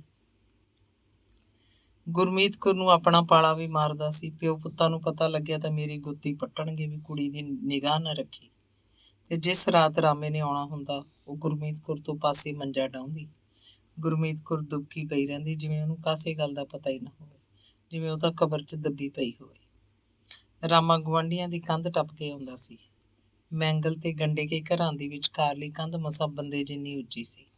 ਮੈਂਗਲ ਕੇ ਬੀਹੀ ਦਾ ਬਾਰ ਰਾਤ ਨੂੰ ਵੀ ਖੁੱਲ੍ਹਾ ਰੱਖਦੇ ਜਾਂ ਮਾੜਾ ਮੋਟਾ ਭੇੜ ਦਿੰਦੇ। ਜਿੰਦਾ ਕੁੰਡਾ ਨਹੀਂ ਲਾਉਂਦੇ ਸੀ। ਲੋਕਾਂ ਦੇ ਘਰਾਂ ਦੇ ਦੀਵੇ ਬੱਤੀ ਜਦੋਂ ਬੁੱਝ ਜਾਂਦੇ, ਰਾਮਾ ਮੈਂਗਲ ਦੇ ਘਰ ਆ ਕੇ ਕੰਧ ਟੱਪਦਾ ਗੇਲੋ ਕੋਲ ਪਹੁੰਚ ਜਾਂਦਾ। ਇੰਨੀ ਕੁ ਉੱਚੀ ਕੰਧ ਉਹਨੂੰ ਕੋਈ ਖਾਸ ਨਹੀਂ ਸੀ। ਕੰਧ ਨੂੰ ਹੱਥ ਪਾ ਕੇ ਉਹ ਤਬੂਕਾ ਮਾਰਦਾ, ਬਾਂਦਰਾਂ ਕੰਧ ਉੱਤੇ ਆ ਬੈਠਦਾ। ਕੰਧ ਤੋਂ ਪੋਲੀ ਜਿਹੀ ਛਾਲ ਮਾਰਦਾ। ਗੇਲੋ ਦਾ ਮੰਜਾ ਇੱਧਰ ਕਿਧਰੇ ਸਾਹਮਣੇ ਹੀ ਹੁੰਦਾ ਸੀ। ਉਸ ਰਾਤ ਗੇਲੋ ਦਰਵਾਜ਼ੇ ਦੇ ਬਾਰ ਨੂੰ ਜੰਦਾ ਲਾ ਦਿੰਦੇ ਸੀ, ਕੁੰਜੀ ਆਪਣੇ ਕੋਲ ਰੱਖਦੀ। ਉਹਦਾ ਪਿਓ ਤੇ ਵੀਰਾ ਜਦੋਂ ਵੱਡੇ ਤੜਕੇ ਖੇਤੋਂ ਆ ਕੇ ਬਾਰ ਖੜਕਾਉਂਦੇ, ਉਹ ਆਪ ਜਾ ਕੇ ਜੰਦਾ ਖੋਲ੍ਹਦੀ। ਇੰਨੇ ਨੂੰ ਰਾਮਾ ਕੰਧ ਟੱਪ ਜਾਂਦਾ। ਮੈਂਗਲ ਤੇ ਅੱਤਰੀ ਨੂੰ ਪਤਾ ਸੀ ਵੀ ਬਖਤੌਰੇ ਦੇ ਘਰ ਰਾਤ ਨੂੰ ਦਲਤਾਂ ਦਾ ਮੁੰਡਾ ਉਹਨਾਂ ਦੇ ਘਰ ਵਿੱਚ ਦੀ ਆ ਕੇ ਕੰਧ ਟੱਪ ਕੇ ਜਾਂਦਾ ਹੈ, ਪਰ ਉਹ ਬੋਲਦੇ ਨਹੀਂ ਸੀ। ਮੈਂਗਲ ਦਾ ਕਦੇ ਕਦੇ ਜਦੋਂ ਰਾਮੇ ਨਾਲ ਉਹਦਾ ਸਾਹਮਣਾ ਹੋ ਜਾਂਦਾ, ਸਗੋਂ ਉਹਨੂੰ ਸਮਝਾਉਣ ਲੱਗਦਾ, ਭਾਈ ਕਾਕਾ ਵਕਤ ਮਾੜਾ ਹੈ, ਸੋਗਵੀਂ ਰੱਖਿਆ ਕਰ, ਇਹ ਕੋਈ ਚੰਗਾ ਕੰਮ ਨਹੀਂ ਤੇਰਾ ਭਾਈ, ਅਸੀਂ ਤਾਂ ਕੀ ਆਖ ਸਕਦੇ ਹਾਂ ਤੈਨੂੰ। ਮੈਂਗਲ ਤੇ ਅੱਤਰੀ ਬੁੜੇ ਸਨ। ਪੀਣੇ ਦੀ ਬੋਰੀ ਚੁੱਕ ਕੇ ਮਸ਼ੀਨ ਤੱਕ ਲਿਜਾਣੀ ਉਹਨਾਂ ਨੂੰ ਔਖੀ ਸੀ। ਰਾਮਾ ਉਹਨਾਂ ਦਾ ਪੀਣਾ ਆਪ ਹੀ ਸਾਈਕਲ ਮਗਰ ਲੱਦ ਕੇ ਲੈ ਜਾਂਦਾ ਸੀ। ਆਟਾ ਪੀ ਕੇ ਆਪ ਹੀ ਉਹਨਾਂ ਦੇ ਘਰ ਰੱਖ ਜਾਂਦਾ। ਪਿਹਾਈ ਦੇ ਪੈਸੇ ਵੀ ਨਹੀਂ ਲੈਂਦਾ ਸੀ। ਇੰਨਾ ਕੁ ਤੋਂ ਕਰ ਹੀ ਸਕਦਾ ਸੀ। ਪੀਣਾ ਤਾਂ ਉਹ ਗੁਰਮੀਤ ਕੌਰ ਦਾ ਵੀ ਚੁੱਕ ਕੇ ਲੈ ਜਾਂਦਾ, ਪਰ ਕਦੇ ਕਦੇ, ਕਿਉਂਕਿ ਗੇਲੋ ਆਪ ਪੀਣਾ ਲੈ ਕੇ ਮਸ਼ੀਨ ਤੇ ਜਾਂਦੀ ਸੀ, 4-5 ਪੰਸੇਰੀਆਂ ਸਿਰ ਤੇ ਚੱਕ ਕੇ ਲਿਜਾਣਾ ਉਹਦੇ ਲਈ ਮਾਮੂਲੀ ਗੱਲ ਸੀ। ਉਹਦੀਆਂ ਬਾਹਾਂ 'ਚ ਜ਼ੋਰ ਸੀ। ਹੁਜਕਾ ਮਾਰਦੀ, ਦਾਣਿਆਂ ਦੀ ਬੋਰੀ ਚੁੱਕ ਕੇ ਆਪ ਹੀ ਸਿਰ ਤੇ ਰੱਖ ਲੈਂਦੀ। ਇਸ ਬਹਾਨੇ ਮਸ਼ੀਨ ਤੇ ਜਾ ਕੇ ਉਹ ਰਾਮੇ ਨਾਲ ਇੱਕ ਦੋ ਗੱਲਾਂ ਕਰ ਆਉਂਦੀ ਸੀ। ਕੋਈ ਸੁਨੇਹਾ ਦੇ ਆਉਂਦੀ, ਕੋਈ ਸੁਨੇਹਾ ਲੈ ਆਉਂਦੀ। ਉਹਨਾਂ ਨੂੰ ਲੱਗਦਾ ਜਿਵੇਂ ਬਖਤੌਰੇ ਦੇ ਘਰ ਤੇ ਉੱਧਰ ਵਿਹੜੇ ਵਿੱਚ ਬਦਰੇ ਦੇ ਘਰ 'ਚ ਉਹਨਾਂ ਦੇ ਇਸ ਮਾੜੇ ਕੰਮ ਦਾ ਸਭ ਪਤਾ ਹੋਵੇ। ਮੈਂਗਲ ਦਾ ਘਰ ਤਾਂ ਜਾਣਦਾ ਹੀ ਸੀ, ਜਿਵੇਂ ਮਸ਼ੀਨਾਂ ਤੇ ਆਉਂਦੇ ਜਾਂਦੇ ਸਭ ਲੋਕ ਉਹਨਾਂ ਦੇ ਸਬੰਧਾਂ ਨੂੰ ਜਾਣਦੇ ਹੋਣ। ਉਹਨਾਂ ਨੂੰ ਲੱਗਦਾ ਜਿਵੇਂ ਦਲਿਤਾਂ ਵਿਹੜੇ ਤੋਂ ਲੈ ਕੇ ਬਾਬਾ ਭਿੰਡੀ ਦਾਸ ਦੀ ਕੁਟੀਆ ਤੱਕ ਵਗਦੀ ਹਵਾ ਵੀ ਉਹਨਾਂ ਨੂੰ ਜਾਣਦੀ ਹੋਵੇ। ਹਵਾ 'ਚ ਉਹਨਾਂ ਨੂੰ ਰੋਜ਼ ਨਾਮਚੇ ਦੀਆਂ ਗੱਲਾਂ ਘੁਲੀਆਂ ਹੋਣ ਜਿਵੇਂ, ਪਰ ਉਹਨਾਂ ਨੂੰ ਲੱਗਦਾ ਕਿ ਕਿਸੇ ਚਿੜੀ ਜਨੌਰ ਕੋਲ ਵੀ ਉਹਨਾਂ ਦੀ ਗਵਾਹੀ ਨਹੀਂ ਹੈ। ਸਭ ਚੁੱਪਚਾਪ ਹੋ ਰਿਹਾ। ਨਿੱਤ ਦਾ ਕਿੱਸਾ ਨਿੱਤ ਮੁੱਕ ਜਾਂਦਾ। ਅੰਗ 25। ਉਹ ਰਾਤ ਵੀ ਕੱਸੀ ਦੇ ਪਾਣੀ ਦੀ ਰਾਤ ਸੀ। ਆਮ ਰਾਤਾਂ ਵਰਗੀ ਰਾਤ ਸੀ। ਨਵਾਂ ਕੁਝ ਨਹੀਂ ਸੀ। ਫੱਗਣ ਚੇਤ ਦੀ ਰੁੱਤ ਸੀ। ਹਵਾ 'ਚ ਕੱਚੇ ਦਾਣਿਆਂ ਦੀਆਂ ਸੁਗੰਧਾਂ ਘੁਲੀਆਂ ਹੋਈਆਂ ਸਨ। ਕਣਕਾਂ ਨੂੰ ਆਖਰੀ ਪਾਣੀ ਦਿੱਤੇ ਜਾ ਰਹੇ ਸਨ। ਬਖਤੌਰੇ ਕਿਆਂ ਨੇ ਇਸ ਵਾਰ 8 ਘੁਮਾ ਕਣਕ ਬੀਜੀ ਸੀ। ਰੂੜੀ ਦਾ ਪੂਰਾ ਰੇਹ ਪਾਇਆ ਸੀ। ਜ਼ਮੀਨ ਵੀ ਚੰਗੀ ਸੀ। ਕਣਕ ਐਨ ਕਾਲੀ ਨਾਗ ਉਸਰੀ ਖੜੀ ਸੀ। ਇਸ ਵਾਰ ਵੀ ਉਹਨਾਂ ਦੀ ਰਾਤ ਦੀ ਵਾਰੀ ਸੀ। ਉਹਨਾਂ ਨੇ 1 ਘੰਟਾ ਕਿਸੇ ਤੋਂ ਉਧਾਰਾ ਪਾਣੀ ਲੈ ਲਿਆ ਸੀ। ਚਾਹੁੰਦੇ ਸਨ ਕਿ 8 ਦੇ 8 ਘੁਮਾਂ 'ਚ ਸਾਰੇ ਪਤਲਾ ਪਤਲਾ ਪਾਣੀ ਫਿਰ ਜਾਏ। ਬਸ ਫਿਰ ਤਾਂ ਲੋੜ ਹੀ ਕੋਈ ਨਹੀਂ ਸੀ। ਫਿਰ ਤਾਂ ਹਵਾ 'ਚ ਥੋੜ੍ਹੀ ਗਰਮੀ ਭਰਨੀ ਸੀ ਤੇ ਕਣਕਾਂ ਪੱਕ ਜਾਣੀਆਂ ਸੀ। ਉਹ ਪੂਰੇ ਚੰਦ ਦੀ ਰਾਤ ਸੀ। ਦਿਨ ਛਿਪਦੇ ਥੋੜ੍ਹਾ ਹਨੇਰਾ ਹੋਏ ਤੇ ਚੜ੍ਹਦੇ ਵੱਲੋਂ ਚੰਦ ਪੂਰਾ ਲਾਲ ਹੋ ਕੇ ਤਾਂ ਉੱਠਿਆ ਸੀ। ਖੂਨੀ ਰੰਗ ਸੀ ਚੰਦ ਦਾ, ਜਿਵੇਂ ਉਹਦੇ ਮੱਥੇ 'ਚ ਜ਼ਹਿਰੀਲੀ ਅੱਗ ਬਲ ਰਹੀ ਹੋਵੇ। ਸਿਖਰ ਉੱਤੇ ਆ ਕੇ ਉਹ ਚਿੱਟਾ ਹੋ ਗਿਆ, ਬਰਫ਼ ਜਿਹਾ। ਉਹਦਾ ਚਾਨਣ ਉਸ ਸਮੇਂ ਸੂਰਜੀ ਧੁੱਪ ਵਾਂਗ ਧਰਤੀ ਦੇ ਕਣ ਕਣ 'ਚ ਸਮਾ ਗਿਆ ਸੀ। ਉਸ ਰਾਤ ਚੰਦਰਮਾ ਪੂਰਾ ਚਾਨਣ ਕਿਧਰੋਂ ਲੈ ਕੇ ਆਇਆ ਸੀ, ਇਸੇ ਕਰਕੇ ਪੱਛੋਂ ਦੀ ਗੁੱਠ 'ਚ ਲਟਕਦਾ ਸੀ। ਉਹ ਓਨਾ ਹੀ ਭਰਪੂਰ ਸੀ, ਧਰਤੀ ਦੀਆਂ ਹਰਿਆਲੀਆਂ ਉੱਤੋਂ ਬਰਫ਼ਾਂ ਬਖੇਰਦਾ। ਪਰ ਉਸ ਰਾਤ ਦਾ ਚੰਦ ਸੱਚਮੁੱਚ ਖੂਨੀ ਹੋ ਨਿਬੜਿਆ ਸੀ। ਉਸ ਦਿਨ ਸੂਰਜ ਛਿਪਦਿਆਂ ਬਖਤੌਰੇ ਤੇ ਬਚਿੱਤਰ ਨੇ ਰੋਟੀ ਖਾਧੀ ਸੀ। ਫਿਰ ਚਾਹ ਦਾ ਸਮਾਨ ਲੜ ਬੰਨ੍ਹ ਕੇ ਉਹ ਖੇਤ ਨੂੰ ਤੁਰ ਪਏ। ਖਾਸਾ ਹਨੇਰਾ ਉਤਰ ਆਇਆ ਜਦੋਂ ਮੋਘੇਦਾਰ ਨੇ ਉਹਨਾਂ ਨੂੰ ਪਾਣੀ ਵਢਾਇਆ। ਮੋਘੇਦਾਰ ਆਪ ਉਸ ਦਿਨ ਖੇਤ ਗਿਆ ਸੀ ਤੇ ਜੇਬੀ ਘੜੀ ਦੀਆਂ ਸੂਈਆਂ ਦੇਖ ਦੇਖ ਐਨ ਵਕਤ ਉੱਤੇ ਨੱਕੇ ਨੂੰ ਕਹੀ ਦਾ ਟੱਕ ਮਰਵਾਤਾ। ਮੋਘੇਦਾਰ ਇਮਾਨਦਾਰ ਬੰਦਾ ਸੀ, ਕਿਸੇ ਦੀ ਤਰਫਦਾਰੀ ਨਹੀਂ ਕਰਦਾ ਸੀ। ਪਿਛਲੀ ਵਾਰ 5 ਮਿੰਟਾਂ ਪਿੱਛੇ ਹੀ ਉਹਨਾਂ ਦਾ ਰੌਲਾ ਪੈ ਗਿਆ ਸੀ। ਇਸੇ ਕਰਕੇ ਇਸ ਵਾਰ ਮੋਘੇਦਾਰ ਮੌਕੇ ਉੱਤੇ ਸੀ। ਇਸ ਵਾਰ ਕੱਸੀ ਬਹੁਤੀ ਭਰ ਕੇ ਨਹੀਂ ਆਈ ਸੀ। ਖਾਲ ਦਾ ਪਾਣੀ ਸੁਸਤ ਚਾਲ ਸੀ। ਜਦੋਂ ਹੀ ਉਹ ਕਿਆਰੇ ਦਾ ਨਵਾਂ ਨੱਕਾ ਵੱਢਦੇ, ਖਾਲ ਜਿਵੇਂ ਖਾਲੀ ਹੋ ਜਾਂਦਾ ਹੋਵੇ। ਬਚਿੱਤਰ ਹੀ ਨੱਕੇ ਵੱਢਦਾ, ਬਚਿੱਤਰ ਹੀ ਅਗਲੇ ਕਿਆਰੇ ਲਈ ਖਾਲ ਦੇ ਬੰਨ੍ਹ ਨੂੰ ਖੋਲ੍ਹਦਾ। ਕਿਆਰੇ ਦੇ ਸਿਰੇ ਲੱਗਿਆ ਪਾਣੀ ਵੀ ਆਪ ਦੇਖਣ ਜਾਂਦਾ। ਬਖਤੌਰਾ ਧੂਰੀ ਖਾਲ ਦਾ ਗੇੜਾ ਫੇੜਾ ਰੱਖਦਾ। ਡਰ ਸੀ ਕੋਈ ਦੁਸ਼ਮਣ ਪਿੱਛੋਂ ਹੀ ਨੱਕਾ ਨਾ ਖੋਲ ਦੇਵੇ ਤੇ ਉਹਨਾਂ ਦੇ ਪਾਣੀ ਦਾ ਸੋਨਾ ਅਜਾਈ ਕਿਧਰੇ ਰੁੜ ਜਾਏ। ਬਖਤੌਰੇ ਦਾ ਇੱਕ ਗੇੜਾ ਕੱਸੀ ਦਾ ਵੀ ਮਾਰ ਕੇ ਆਇਆ। ਲੋਕ ਸ਼ੈਤਾਨ ਸਨ। ਕੱਸੀ 'ਚ ਮੋੜੀਆਂ ਜਾਂ ਘਾਹ ਫੂਸ ਦੇ ਥੱਬੇ ਸੁੱਟ ਦਿੰਦੇ ਸੀ। ਬਸ ਐਵੇਂ ਸ਼ਰੀਕ ਨੂੰ ਤੰਗ ਕਰਨਾ ਹੁੰਦਾ। ਬਖਤੌਰੇ ਨੇ 2 ਵਾਰੀ ਚਾਹ ਵੀ ਬਣਾਈ ਸੀ। ਰਾਤ ਅੱਧੀ ਤੋਂ ਵੱਧ ਟੱਪ ਚੁੱਕੀ ਹੋਏਗੀ। ਚੰਦ ਅਸਮਾਨ ਦੀ ਟੀਸੀ ਨੂੰ ਹੱਥ ਲਾ ਕੇ ਥੱਲੇ ਉਤਰ ਆਇਆ ਸੀ। ਕਿਸੇ ਜਿੱਤ ਦੀ ਨਸ਼ੇ 'ਚ ਪੂਰੇ ਜਲਾਉ ਨਾਲ ਚਮਕ ਰਿਹਾ ਸੀ। ਉਹਨਾਂ ਨੇ ਲਗਭਗ ਸਾਰੀ ਕਣਕ ਨੂੰ ਪਾਣੀ ਲਾ ਲਿਆ। ਸਿਰਫ 4 ਕਿਆਰੇ ਬਾਕੀ ਸੀ। ਬਖਤੌਰੇ ਨੇ ਮੁੰਡੇ ਨੂੰ ਛੁੱਟੀ ਦੇ ਦਿੱਤੀ। ਬਚਿੱਤਰਾ ਜਾ ਓਏ, ਤੂੰ ਤਾਂ ਘਰ ਨੂੰ ਥੱਕਿਆ ਹੋਵੇਂਗਾ, ਸੌਂ ਲਾ ਜਾ ਕੇ, ਇਹ ਮੈਂ ਆਪ ਰਮਾ ਲੂੰ। ਉਹਨਾਂ ਦੀ ਵਾਰੀ ਵੀ ਮੁੱਕਣ ਵਾਲੀ ਸੀ। ਪਤਾ ਨਹੀਂ ਸੀ ਕਦੋਂ ਆ ਕੇ ਅਗਲਾ ਕੋਈ ਪਾਣੀ ਵੱਢ ਲਵੇ। ਇਹ ਬਚਿੱਤਰ ਨੇ ਆਪਣਾ ਲੀੜਾ ਕੱਪੜਾ ਸਾਂਭਿਆ, ਹੱਥ 'ਚ ਗੰਧਾਲਾ ਤੇ ਮੋਢੇ ਕਹੀ ਧਰ ਕੇ ਤੁਰ ਪਿਆ। ਉਹ ਪੂਰਾ ਥੱਕ ਚੁੱਕਿਆ ਸੀ। ਅੰਗ ਪੈਰ ਚਿਲੂ ਚਿਲੂ ਕਰ ਰਹੇ ਸੀ। ਸਿਰ ਨੂੰ ਨੀਂਦ ਦੀ ਖੁਮਾਰੀ ਚੜੀ ਹੋਈ ਸੀ। ਬਖਤੌਰੇ ਕੋਲ ਦੂਜੀ ਕਹੀ ਸੀ। ਇੱਕ ਕਿਆਰਾ ਸਿਰੇ ਲੱਗ ਜਾਂਦਾ, ਉਹ ਆਰਾਮ ਨਾਲ ਅਗਲੇ ਕਿਆਰੇ ਦਾ ਨੱਕਾ ਵੱਢਦਾ। ਕੋਈ ਕਾਹਲ ਨਹੀਂ ਸੀ, ਕੋਈ ਚਿੰਤਾ ਨਹੀਂ ਸੀ। ਚਾਨਣੀ ਰਾਤ ਵਿੱਚ ਕਣਕ ਦਾ ਕਾਲਾ ਸਮੁੰਦਰ ਦੂਰ ਤੱਕ ਫੈਲ ਗਿਆ ਸੀ। ਉਹ ਮਣਾਂ ਦਾ ਹਿਸਾਬ ਲਾ ਰਿਹਾ ਸੀ। ਉਸ ਰਾਤ ਉਹਨਾਂ ਦੇ ਖੇਤ ਜਾਣ ਪਿੱਛੋਂ ਗੇਲੋ ਨੇ ਬਾਰ ਨੂੰ ਜੰਦਾ ਲਾ ਕੇ ਕੁੰਜੀ ਆਪਣੀ ਨਿਗਾਹ ਥੱਲੇ ਕਿਧਰੇ ਰੱਖ ਲਈ ਸੀ। ਰੋਟੀ ਟੁੱਕ ਦਾ ਮੁਕਾ ਕੇ ਗੁਰਮੀਤ ਕੌਰ ਪਹਿਲਾਂ ਹੀ ਬੈਠਕ 'ਚ ਜਾ ਸੁੱਤੀ ਸੀ। ਕਦੇ ਕਦੇ ਉਹ ਇੰਝ ਹੀ ਕਰਦੀ। ਰਾਮੇ ਦੇ ਆਉਣ ਤੋਂ ਪਹਿਲਾਂ ਹੀ ਬੈਠਕ 'ਚ ਜਾ ਸੌਂਦੀ। ਕਦੇ ਅਜਿਹਾ ਵੀ ਹੁੰਦਾ ਕਿ ਉਹ ਗੇਲੋ ਕੋਲ ਹੀ ਸਬਾਤ ਜਾਂ ਵਰਾਂਡੇ 'ਚ ਪਈ ਹੁੰਦੀ। ਜਿਉਂ ਹੀ ਰਾਮਾ ਆਉਂਦਾ, ਉਹ ਆਪਣੇ ਮੰਜੇ ਤੋਂ ਉੱਠ ਕੇ ਬੈਠਕ 'ਚ ਚਲੀ ਜਾਂਦੀ।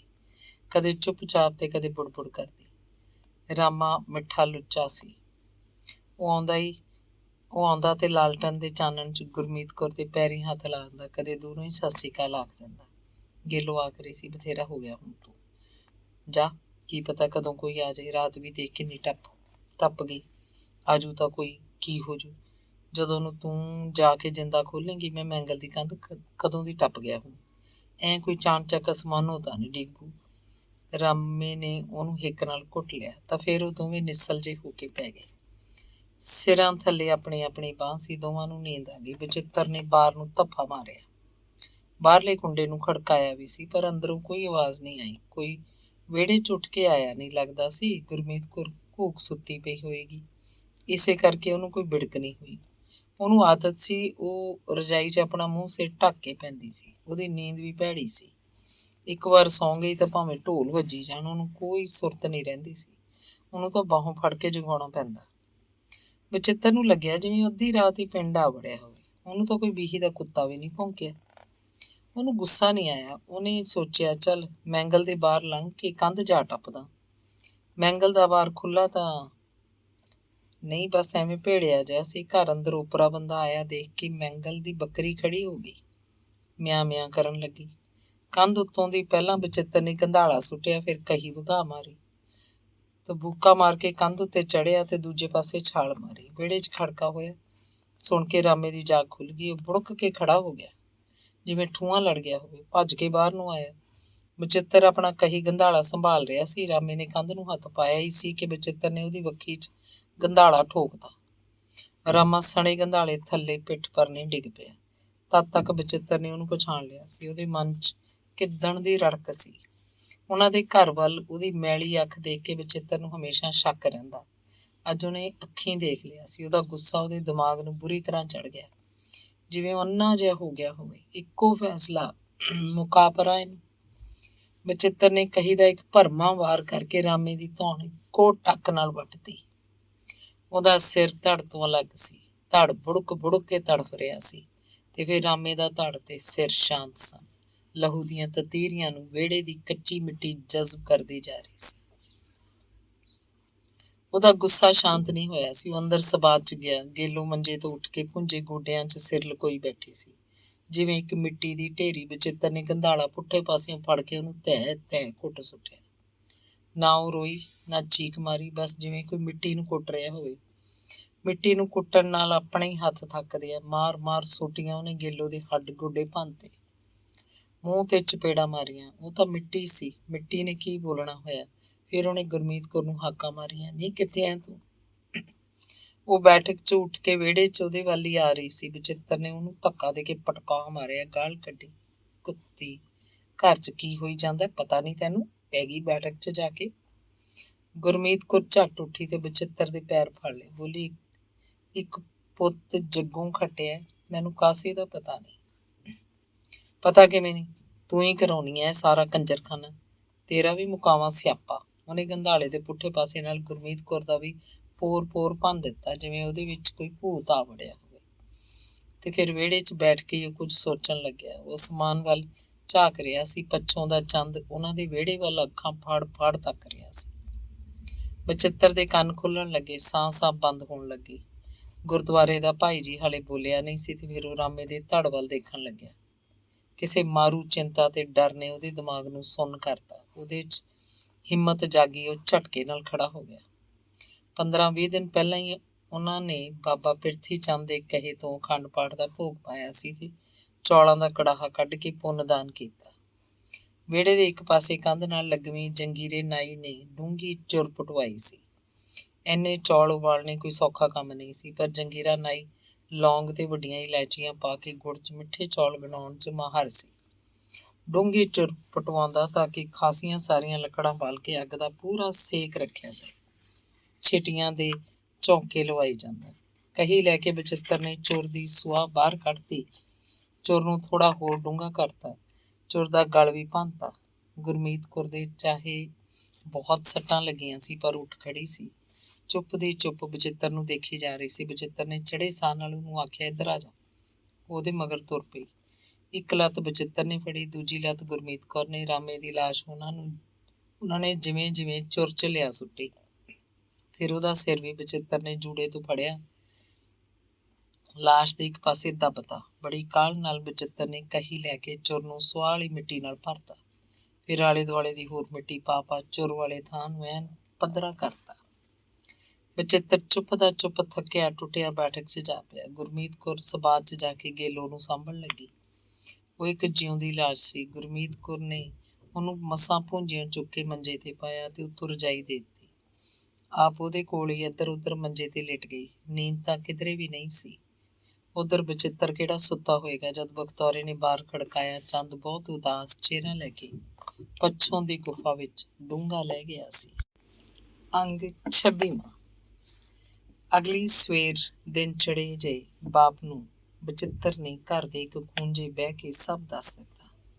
ਸਾਰੀ ਗੱਲ ਸੁਣ ਕੇ ਪਹਿਲਾਂ ਤਾਂ ਬਖਤੌਰਾ ਗੁੰਮਸੁੰਮ ਹੀ ਹੋ ਗਿਆ। ਫਿਰ ਦੋਵੇਂ ਪਿਓ ਪੁੱਤ ਬਚਾਓ ਦੇ ਸਾਧਨ ਸੋਚਣ ਲੱਗੇ।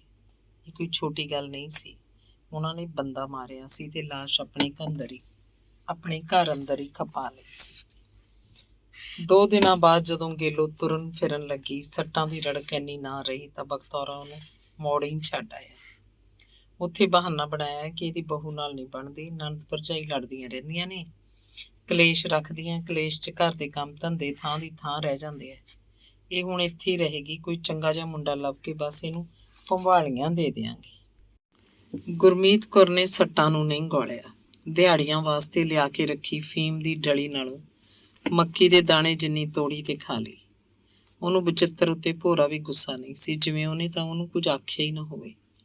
ਸਾਰਾ ਟੱਬਰ ਘਰ ਦੇ ਬਚਾਓ ਸਾਧਨਾਂ 'ਚ ਜੁਟ ਗਿਆ। ਗੁਰਮੀਤ ਕੌਰ ਨੇ ਚੁਰ ਵਾਲੀ ਪੱਧਰ ਕੀਤੀ ਥਾਂ ਤੇ ਕਾਲੀ ਮਿੱਟੀ ਦੇ ਡਲੇ ਭੰਨੇ, ਥਾਪੀਆਂ ਮਾਰ ਗਿੱਠ ਉੱਚਾ ਚੌਰਸ ਚੌਂਤਰਾ ਬਣਾ ਲਿਆ। ਪਾਣੀ ਛਿੜਕ ਕੇ ਉਹਨੇ ਥਾਂ ਨੂੰ ਥਾਪੀ ਨਾਲ ਫੇਰ ਕੁੱਟ ਦਿੱਤਾ। ਇਹ ਚੌਂਤਰਾ ਕੋਈ ਬਹੁਤਾ ਲੰਬਾ ਚੌੜਾ ਨਹੀਂ ਸੀ, ਬਸ 2 ਮੰਜਿਆਂ ਜਿੰਨੀ ਥਾਂ ਸੀ। ਦੁਪਹਿਰ ਤੋਂ ਪਹਿਲਾਂ ਉਹਨੇ ਇਹ ਚੌਂਤਰਾ ਪੀਲੀ ਮਿੱਟੀ 'ਚ ਗੋਹਾ ਪਾ ਕੇ ਲਿਪ ਵੀ ਦਿੱਤਾ। ਹੋਰ ਕਿਸੇ ਨੂੰ ਖਬਰ ਨਹੀਂ ਸੀ ਕਿ ਇਸ ਨਵੇਂ ਨਕੋਰ ਚੌਂਤਰੇ ਥੱਲੇ ਚੁਰ 'ਚ ਬੰਦੇ ਦੀ ਲਾਸ਼ ਦੱਬੀ ਹੋਵੇਗੀ। ਗੁਰਮੀਤ ਕੌਰ ਦੀ ਕਿੱਦਣ ਦੀ ਵਿਉਂਤ ਸੀ ਕਿ ਬਾਹਰ ਵਿਹੜੇ ਵਿੱਚ ਵੀ ਇੱਕ ਚੁੱਲ੍ਹਾ ਹੋਵੇ। ਗਰਮੀ ਦੇ ਦਿਨਾਂ 'ਚ ਜਦੋਂ ਅੰਦਰ ਸਾਹ ਘੁੱਟਵਾਂ ਵੱਟ ਹੁੰਦਾ ਹੈ, ਰਸੋਈ 'ਚ ਕੰਮ ਤਾਂ ਕੀ ਖੜਨਾ ਬੈਠਣਾ ਵੀ ਦੁੱਭਰ ਹੋ ਜਾਂਦਾ ਹੈ। ਉਦੋਂ ਬਾਹਰ ਵਿਹੜੇ ਦਾ ਚੁੱਲ੍ਹਾ ਵਧੀਆ ਰਿਹਾ ਕਰੇਗਾ। ਸਿਆਲਾਂ ਦੇ ਦਿਨਾਂ 'ਚ ਜਦੋਂ ਸਾਫ਼ ਧੁੱਪ ਨਿਕਲੀ ਹੋਵੇ, ਵਿਹੜੇ ਦੇ ਚੁੱਲ੍ਹੇ ਤੇ ਰੋਟੀਆਂ ਪਕਾਈਆਂ ਵੀ ਜਾਣ ਤੇ ਉੱਥੇ ਚੌਂਤਰੇ ਤੇ ਬੈਠ ਕੇ ਟੱਬਰ ਖਾਈ ਜਾਵੇ। ਆਸੋ ਉਹਨੂੰ ਚੁੱਲ੍ਹਾ ਬਣਾ ਕੇ ਦੇ ਗਈ ਸੀ। ਇਹ ਚੁੱਲ੍ਹਾ ਕਈ ਮਹੀਨਿਆਂ ਤੋਂ ਵਰਾਂਡੇ ਦੇ ਇੱਕ ਖੂੰਜੇ ਪਿਆ ਸੀ। ਇਸ 'ਚ 2-4 ਸੁੱਕੀਆਂ ਛੱਲੀਆਂ ਤੇ ਸੁਕਾ ਕੇ ਰੱਖੀ ਛਿੱਲੇ ਚਿੱਬੜਾਂ ਦੀ ਮਾਲਾ ਕੱਪੜੇ 'ਚ ਬੰਨੀ ਪਈ ਸੀ। ਚੁੱਲ੍ਹੇ ਉੱਤੇ ਮਲੇਰਕੋਟਲੇ ਤੋਂ ਲਿਆਂਦਾ ਲੋਹੇ ਦਾ ਕੜਾਹੀਆ ਸੀ, ਜਿਸ 'ਚ ਰੂੰ ਦੀਆਂ ਬੱਤੀਆਂ, ਮਿੱਟੀ ਦੇ ਚੁੰਗੜੇ ਤੇ ਸੀਖਾਂ ਵਾਲੀ ਡੱਬੀ ਸੀ। ਇਹ ਚੁੱਲ੍ਹਾ ਗੁਰਮੀਤ ਕੌਰ ਨੇ ਚੁਰ ਵਾਲੇ ਚੌਂਤਰੇ ਉੱਤੇ ਕੰਧ ਦੇ ਨਾਲ ਜਿਹਾ ਜੜ ਦਿੱਤਾ। ਚੁੱਲ੍ਹੇ ਉੱਤੇ ਮੀਂਹ ਕਣੀ ਤੋਂ ਮਿੱਟੀ ਦਾ ਬੱਠਲ ਵੀ ਮੂੰਹਤਾ ਮਾਰਤਾ। ਘਟਨਾ ਵਾਲੀ ਰਾਤ ਤੋਂ ਅਗਲੇ ਦਿਨ ਸਾਰੀ ਦਿਹਾੜੀ ਬਚਿੱਤਰ ਸੁਭਾਅ 'ਚ ਮੂੰਹ ਮੂੰਹ ਮਰਿਆ ਵਾਂਗ ਪਿਆ ਰਿਹਾ। ਨਾ ਸੁੱਤਾ ਨਾ ਜਾਗਦਾ। ਮਾੜੀ ਮੋਟੀ ਅੱਖ ਲੱਗਦੀ ਤਾਂ ਠੰਬਰ ਕੇ ਉੱਠ ਬੈਠਦਾ। ਬਖਤੌਰਾ ਵੀ ਘਰੋਂ ਬਾਹਰ ਨਹੀਂ ਨਿਕਲਿਆ। ਉਹ ਬੈਠਕ 'ਚ ਸੀ।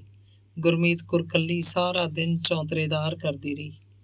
ਉਸ ਦਿਨ ਉਹਨਾਂ ਦੇ ਘਰ ਚੁੱਲ੍ਹਾ ਨਹੀਂ ਬਲਿਆ। ਗੇਲੋ ਦੀ ਥਾਂ ਮੰਜੇ ਉੱਤੇ ਉਵੇਂ ਦੀ ਉਵੇਂ ਪਈ ਹੋਈ ਸੀ। ਨਾ ਉਹਨੂੰ ਆਪਣੀ ਕੋਈ ਸੁਰਤ ਸੀ, ਨਾ ਕਿਸੇ ਨੇ ਉਹਦਾ ਹਾਲ ਚਾਲ ਪੁੱਛਿਆ। ਨਿਰੀ ਲੋਥ ਦੀ ਲੋਥ। ਕਮਾਲ ਸੀ, ਉਸ ਦਿਨ ਆਥਣ ਤੱਕ ਵੀ ਉਹਨਾਂ ਦੇ ਘਰ ਕੋਈ ਨਹੀਂ ਆਇਆ।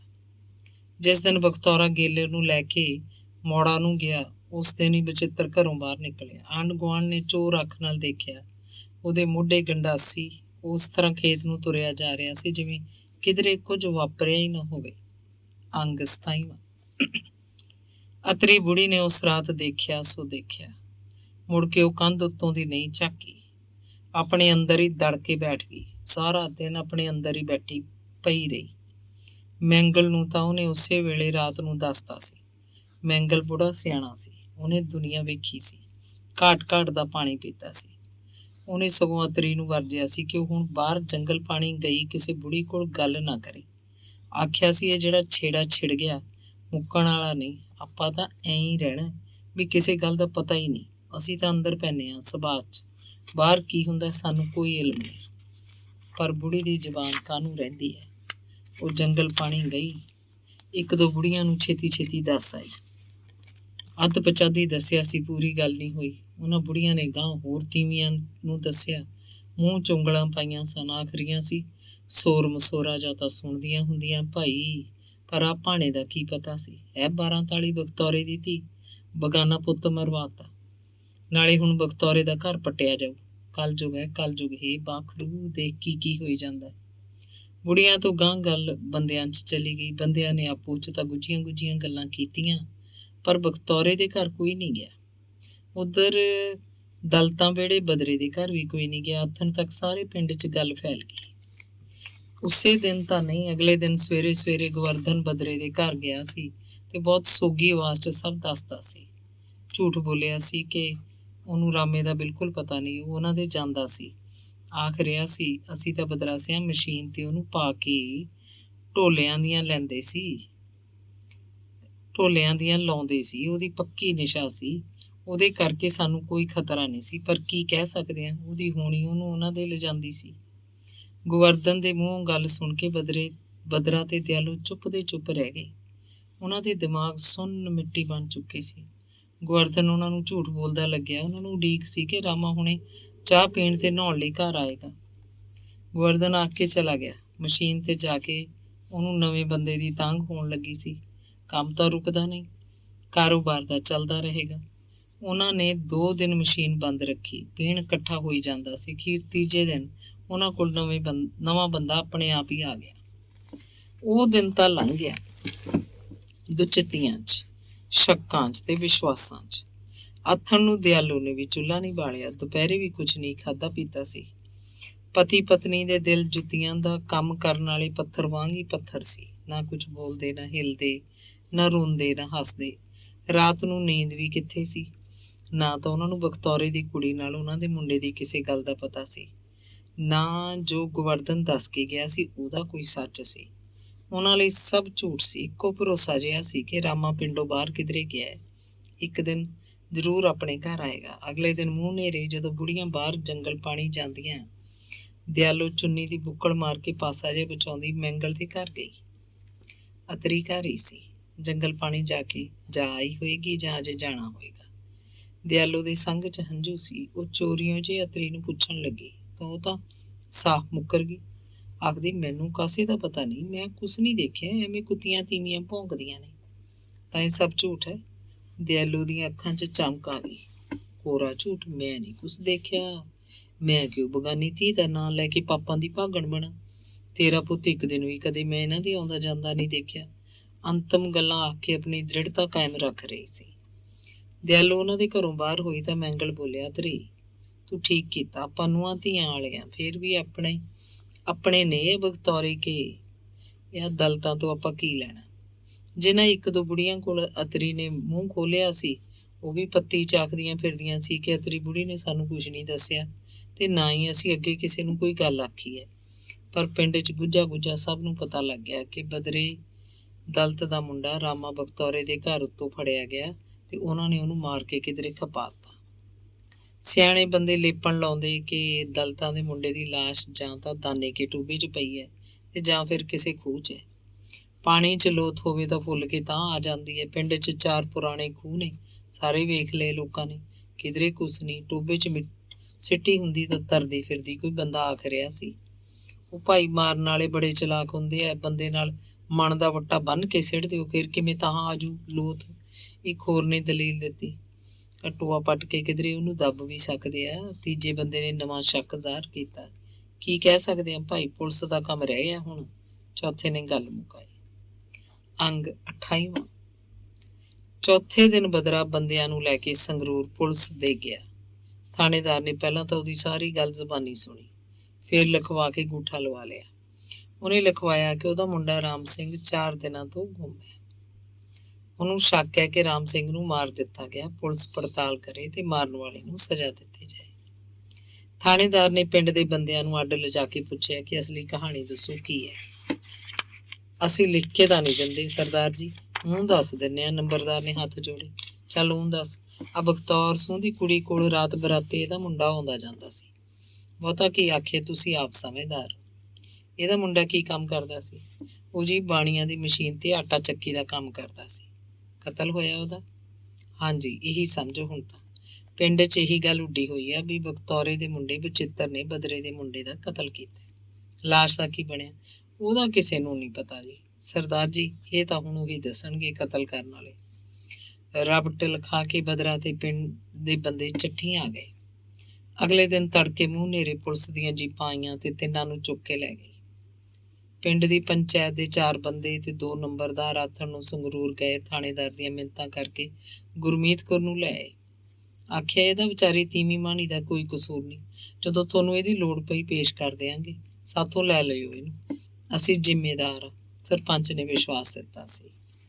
ਪਿਓ ਪੁੱਤ ਦੋਵੇਂ ਫੀਮ ਦੇ ਗੋਲੇ ਅੰਦਰ ਸੁੱਟ ਕੇ ਜੀਪੇ 'ਚ ਬੈਠੇ ਸੀ।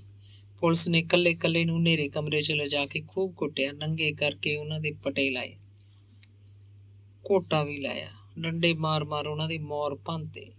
ਉਹ ਚੀਕਾਂ ਮਾਰਦੇ ਚੁੱਪ ਹੋ ਜਾਂਦੇ, ਕੁਝ ਵੀ ਨਹੀਂ ਦੱਸ ਰਹੇ ਸੀ। ਥਾਣੇਦਾਰ ਨੇ ਖੁਦ ਗੁਰਮੀਤ ਕੌਰ ਦੇ ਚਪੇੜਾਂ ਮਾਰੀਆਂ। ਖੜਕ ਕੇ ਬੋਲਦਾ ਸੀ, ਤੂੰ ਦੱਸ, ਨਹੀਂ ਤੈਨੂੰ ਸਾਰਾ ਪਤਾ? ਬੰਦਾ ਮਾਰ ਕੇ ਕਿੱਥੇ ਖਪਾਇਆ? ਉਹ ਵੀ ਚਿੜੀ ਸੀ, ਮੂੰਹੋਂ ਬੋਲ ਨਹੀਂ ਕੱਢਿਆ। ਬਿੰਦੇ ਝੁੱਕ ਕੇ ਥਾਣੇਦਾਰ ਦੇ ਪੈਰ ਫੜਦੀ, ਬਸ ਆਖਦੀ, ਮੈਂ ਬੇਕਸੂਰ ਆ ਮਾਈ ਬਾਪ।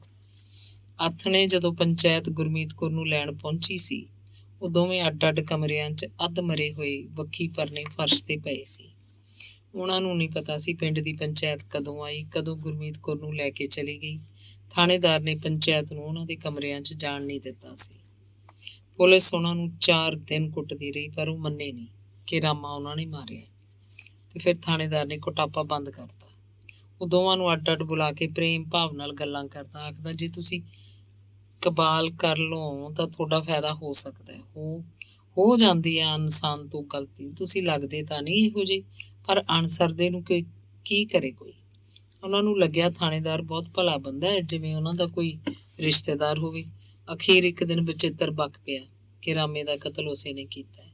ਇਹ ਵੀ ਦੱਸਿਆ ਕਿ ਉਹਦੇ ਪਿਓ ਦਾ ਇਸ ਕਤਲ 'ਚ ਕੋਈ ਹੱਥ ਨਹੀਂ। ਉਹ ਤਾਂ ਉਸ ਵੇਲੇ ਖੇਤ ਸੀ। ਗੁਰਮੀਤ ਕੌਰ ਉਹਦੀ ਤੀਵੀਂ ਨੂੰ ਕਿਸੇ ਗੱਲ ਦਾ ਪਤਾ ਨਹੀਂ, ਉਹ ਤਾਂ ਉਸ ਵਕਤ ਬੈਠਕ 'ਚ ਸੁੱਤੀ ਪਈ ਸੀ। ਬਚਿੱਤਰ ਰੋ ਰਿਹਾ ਸੀ, ਕੀ ਕਰਦਾ ਸਰਦਾਰ ਜੀ, ਮੈਂ ਅਸੀਂ ਜੱਟ ਹਾਂ, ਜੱਟ ਦੀ ਅਣਖ ਉਹਨੂੰ ਕਿਤੇ ਦੀ ਕਿਤੇ ਲੈ ਜਾਂਦੀ ਹੈ। ਇਹ ਦਲਤਾਂ ਨੂੰ ਕਿਵੇਂ ਬਰਦਾਸ਼ਤ ਕਰ ਲੈਂਦਾ ਮੈਂ। ਪਿੰਡ 'ਚ ਬਖਤੌਰੇ ਦੇ ਪੱਖੀ ਬੰਦੇ ਸੰਗਰੂਰ ਗਏ ਸੀ। ਥਾਣੇਦਾਰ ਨੂੰ ਪੈਸੇ ਦੇ ਕੇ ਬਖਤੌਰੇ ਦਾ ਨਾਂ ਕਤਲ 'ਚੋਂ ਕਢਵਾ ਲਿਆ ਸੀ। ਗੁਰਮੀਤ ਕੌਰ ਨੇ ਇਹਨਾਂ ਬੰਦਿਆਂ ਨੂੰ ਪੈਸੇ ਦੇ ਕੇ ਭੇਜਿਆ ਸੀ। ਘਟਨਾ ਤੋਂ ਅਗਲੇ ਦਿਨ ਹੀ ਖਬਰ ਕਿਵੇਂ ਨਾ ਕਿਵੇਂ ਭਦੌੜ ਪਹੁੰਚ ਗਈ ਸੀ।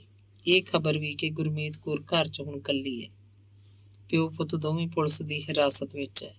ਭਦੌੜ ਵਾਲੇ ਉਸੇ ਦਿਨ ਚੱਠੀ ਆਏ, ਉਹਨਾਂ ਦਾ ਘਰ ਸੰਭਾਲ ਲਿਆ। ਉਸੇ ਆਥਣੇ ਗੁਰਮੀਤ ਕੌਰ ਨੂੰ ਸੰਗਰੂਰੋਂ ਲਿਆਂਦਾ ਗਿਆ ਸੀ। ਕਾਰੂ ਨਹੀਂ ਆਇਆ। ਉਹ ਭਦੌੜ ਕਿੱਥੇ ਸੀ? 10ਵੀਂ ਜਮਾਤ ਪਾਸ ਕਰਕੇ ਦੂਜੇ ਮੁੰਡਿਆਂ ਦੀ ਰੀਸੋ ਰੀਸੀ ਫੌਜ 'ਚ ਜਾ ਭਰਤੀ ਹੋਇਆ ਸੀ। ਹੁਣ ਪਤਾ ਨਹੀਂ ਕਿੱਥੇ ਸੀ। ਕਦੇ ਭਦੌੜ ਹੀ ਉਹਦੀ ਚਿੱਠੀ ਆਉਂਦੀ, ਚੱਠੀ ਤਾਂ ਉਹ ਕਦੇ ਨਾ ਪਾਇਆ ਤੇ ਨਾ ਉਹਦਾ ਕੋਈ ਚਿੱਠੀ ਪੱਤਰ। ਬਸ ਮਾਮੇ ਨਾਲ ਹੀ ਉਹਦਾ ਮੋਹ ਸੀ। ਸਾਲ 'ਚ ਥੋੜ੍ਹੀ ਘਣੀ ਛੁੱਟੀ ਆਉਂਦਾ ਤਾਂ ਕੁਝ ਦਿਨ ਭਦੌੜ ਲਾ ਕੇ ਫਿਰ ਪਤਾ ਨਹੀਂ ਕਿੱਥੇ ਕਿੱਥੇ ਫਿਰਦਾ ਰਹਿੰਦਾ। ਗੁਰਮੀਤ ਕੌਰ ਦਾ ਭਾਈ ਜਸਵੰਤ ਬੜਾ ਹੀ ਸਿਆਣਾ ਤੇ ਹੁਸ਼ਿਆਰ ਆਦਮੀ ਸੀ। ਉਹ ਪਿੰਡਾਂ ਦੇ ਰੰਗ ਢੰਗ ਨੂੰ ਸਭ ਜਾਣਦਾ ਸੀ। ਕਤਲਾਂ ਸੰਬੰਧੀ ਉਹਨੇ ਗੱਲਾਂ ਸੁਣੀਆਂ ਹੋਈਆਂ ਸੀ। ਹੁਣ ਚੱਠੀ ਆ ਕੇ ਜਦੋਂ ਉਹਨੂੰ ਪਤਾ ਲੱਗਿਆ ਕਿ ਬਚਿੱਤਰ ਤਾਂ ਆਪ ਕਤਲ ਮੰਨੀ ਜਾਂਦਾ ਹੈ ਤਾਂ ਮੁਕੱਦਮਾ ਛਿੜੇ ਤੋਂ ਉਹਦੀ ਪੈਰਵੀ ਕਰਨ ਵਾਲਾ ਵੀ ਤਾਂ ਕੋਈ ਹੋਵੇ। ਮੁਕੱਦਮੇ ਦੀ ਪੈਰਵੀ ਬਖਤੌਰ ਸਿੰਘ ਤੋਂ ਬਿਨਾਂ ਹੋਰ ਕੌਣ ਕਰੇਗਾ? ਪੈਸਾ ਹੋਰ ਕੌਣ ਲਾਏਗਾ? ਜਸਵੰਤ ਨੇ ਗੁਰਮੀਤ ਕੌਰ ਨੂੰ ਸੁਝਾਅ ਦਿੱਤਾ, ਥਾਣੇਦਾਰ ਨੂੰ ਪੈਸੇ ਝੋਕ ਕੇ ਕਿਵੇਂ ਨਾ ਕਿਵੇਂ ਮਾਸੜ ਨੂੰ ਛੁਡਾ ਲਿਆਂਦਾ ਜਾਵੇ। ਬੰਦਾ ਹੀ ਮੁਕੱਦਮਾ ਲੜ ਸਕਦਾ ਹੈ, ਤੀਵੀਂ ਮਾਨੀ ਦਾ ਕੰਮ ਨਹੀਂ ਹੈ। ਬਚਿੱਤਰ ਦਾ ਮਾਨਸਿਕ ਸੰਤੁਲਨ ਤਾਂ ਉਸੇ ਦਿਨ ਵਿਗੜ ਗਿਆ ਸੀ ਜਦੋਂ ਉਹਨੇ ਰਾਮੇ ਨੂੰ ਮਾਰਤਾ ਸੀ। ਥਾਣੇ ਆ ਕੇ ਇੰਨੇ ਦਿਨਾਂ ਦੀ ਕੁੱਟ ਤੇ ਉੱਥੋਂ ਦੇ ਅਜੀਬ ਮਾਹੌਲ ਨੇ ਉਹਨੂੰ ਸਾਰਾ ਨਹੀਂ ਤਾਂ ਅਰਧ ਪਾਗਲ ਜ਼ਰੂਰ ਬਣਾਤਾ। ਕਤਲ ਦਾ ਕਬਾਲ ਕਰਨ ਬਾਅਦ ਉਹ ਕਮਲੀਆਂ ਬੋਲੀਆਂ ਮਾਰਦਾ।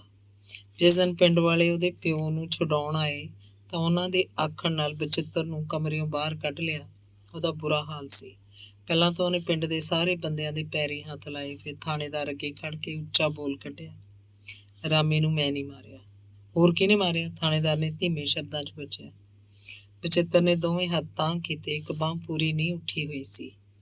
ਲੱਗਦਾ ਸੀ ਜਾਂ ਤਾਂ ਉਹਦਾ ਮੋਢਾ ਹਿੱਲਿਆ ਹੋਇਆ ਤੇ ਜਾਂ ਫਿਰ ਕੂਹਣੀ ਦੀ ਕੋਈ ਸੱਟ ਹੈ। ਉਹ ਬੋਲਿਆ, ਰੱਬ ਨੇ ਮਾਰਿਆ।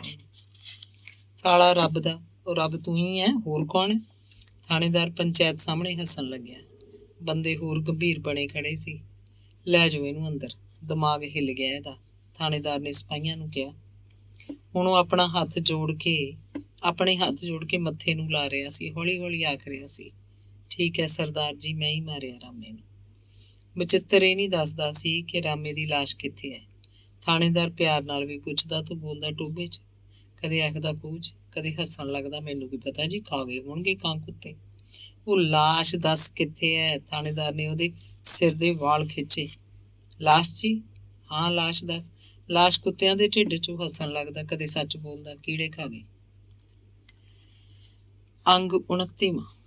ਵਾਰਦਾਤ ਵਾਪਰੀ ਨੂੰ 15-20 ਦਿਨ ਹੋ ਗਏ ਸੀ। ਸਾਰੀ ਪੁੱਛ ਪੜਤਾਲ ਮੁਕੰਮਲ ਸੀ। ਬਚਿੱਤਰ ਨੇ ਮੰਨ ਲਿਆ ਸੀ ਕਿ ਰਾਮੇ ਦਾ ਕਤਲ ਉਸੇ ਨੇ ਕੀਤਾ ਹੈ, ਪਰ ਲਾਸ਼ ਨਹੀਂ ਲੱਭੀ ਸੀ। ਇਸੇ ਕਰਕੇ ਮੁਕੱਦਮਾ ਅਦਾਲਤ 'ਚ ਪੇਸ਼ ਨਹੀਂ ਹੋਇਆ। ਪੁਲਿਸ ਨੂੰ ਡਰ ਸੀ ਜਿੰਨਾ ਚਿਰ ਲਾਸ਼ ਨਹੀਂ ਮਿਲਦੀ ਉਨੀ ਦੇਰ ਤੱਕ ਇਹ ਕਤਲ ਭੁਲੇਖਾ ਹੀ ਬਣਿਆ ਰਹੇਗਾ। ਕੀ ਪਤਾ ਬਚਿੱਤਰ ਕੁੱਟੀ ਮਾਰੀ ਦਾ ਕਹਿ ਰਿਹਾ ਹੋਵੇ ਕਿ ਕਤਲ ਉਹਨੇ ਕੀਤਾ ਤੇ ਬੰਦਾ ਕਿਧਰੇ ਜਿਉਂਦਾ ਬੈਠਾ ਹੋਵੇ, ਉਂਝ ਹੀ ਨਾ ਲੱਭ ਰਿਹਾ ਹੋਵੇ, ਦੂਰ ਕਿਧਰੇ ਚਲਾ ਗਿਆ ਹੋਵੇ, ਜਾਂ ਆਪ ਹੀ ਉਹਨੇ ਕੋਈ ਖੂਹ ਖਾਤਾ ਗੰਦਾ ਕਰ ਲਿਆ ਹੋਵੇ।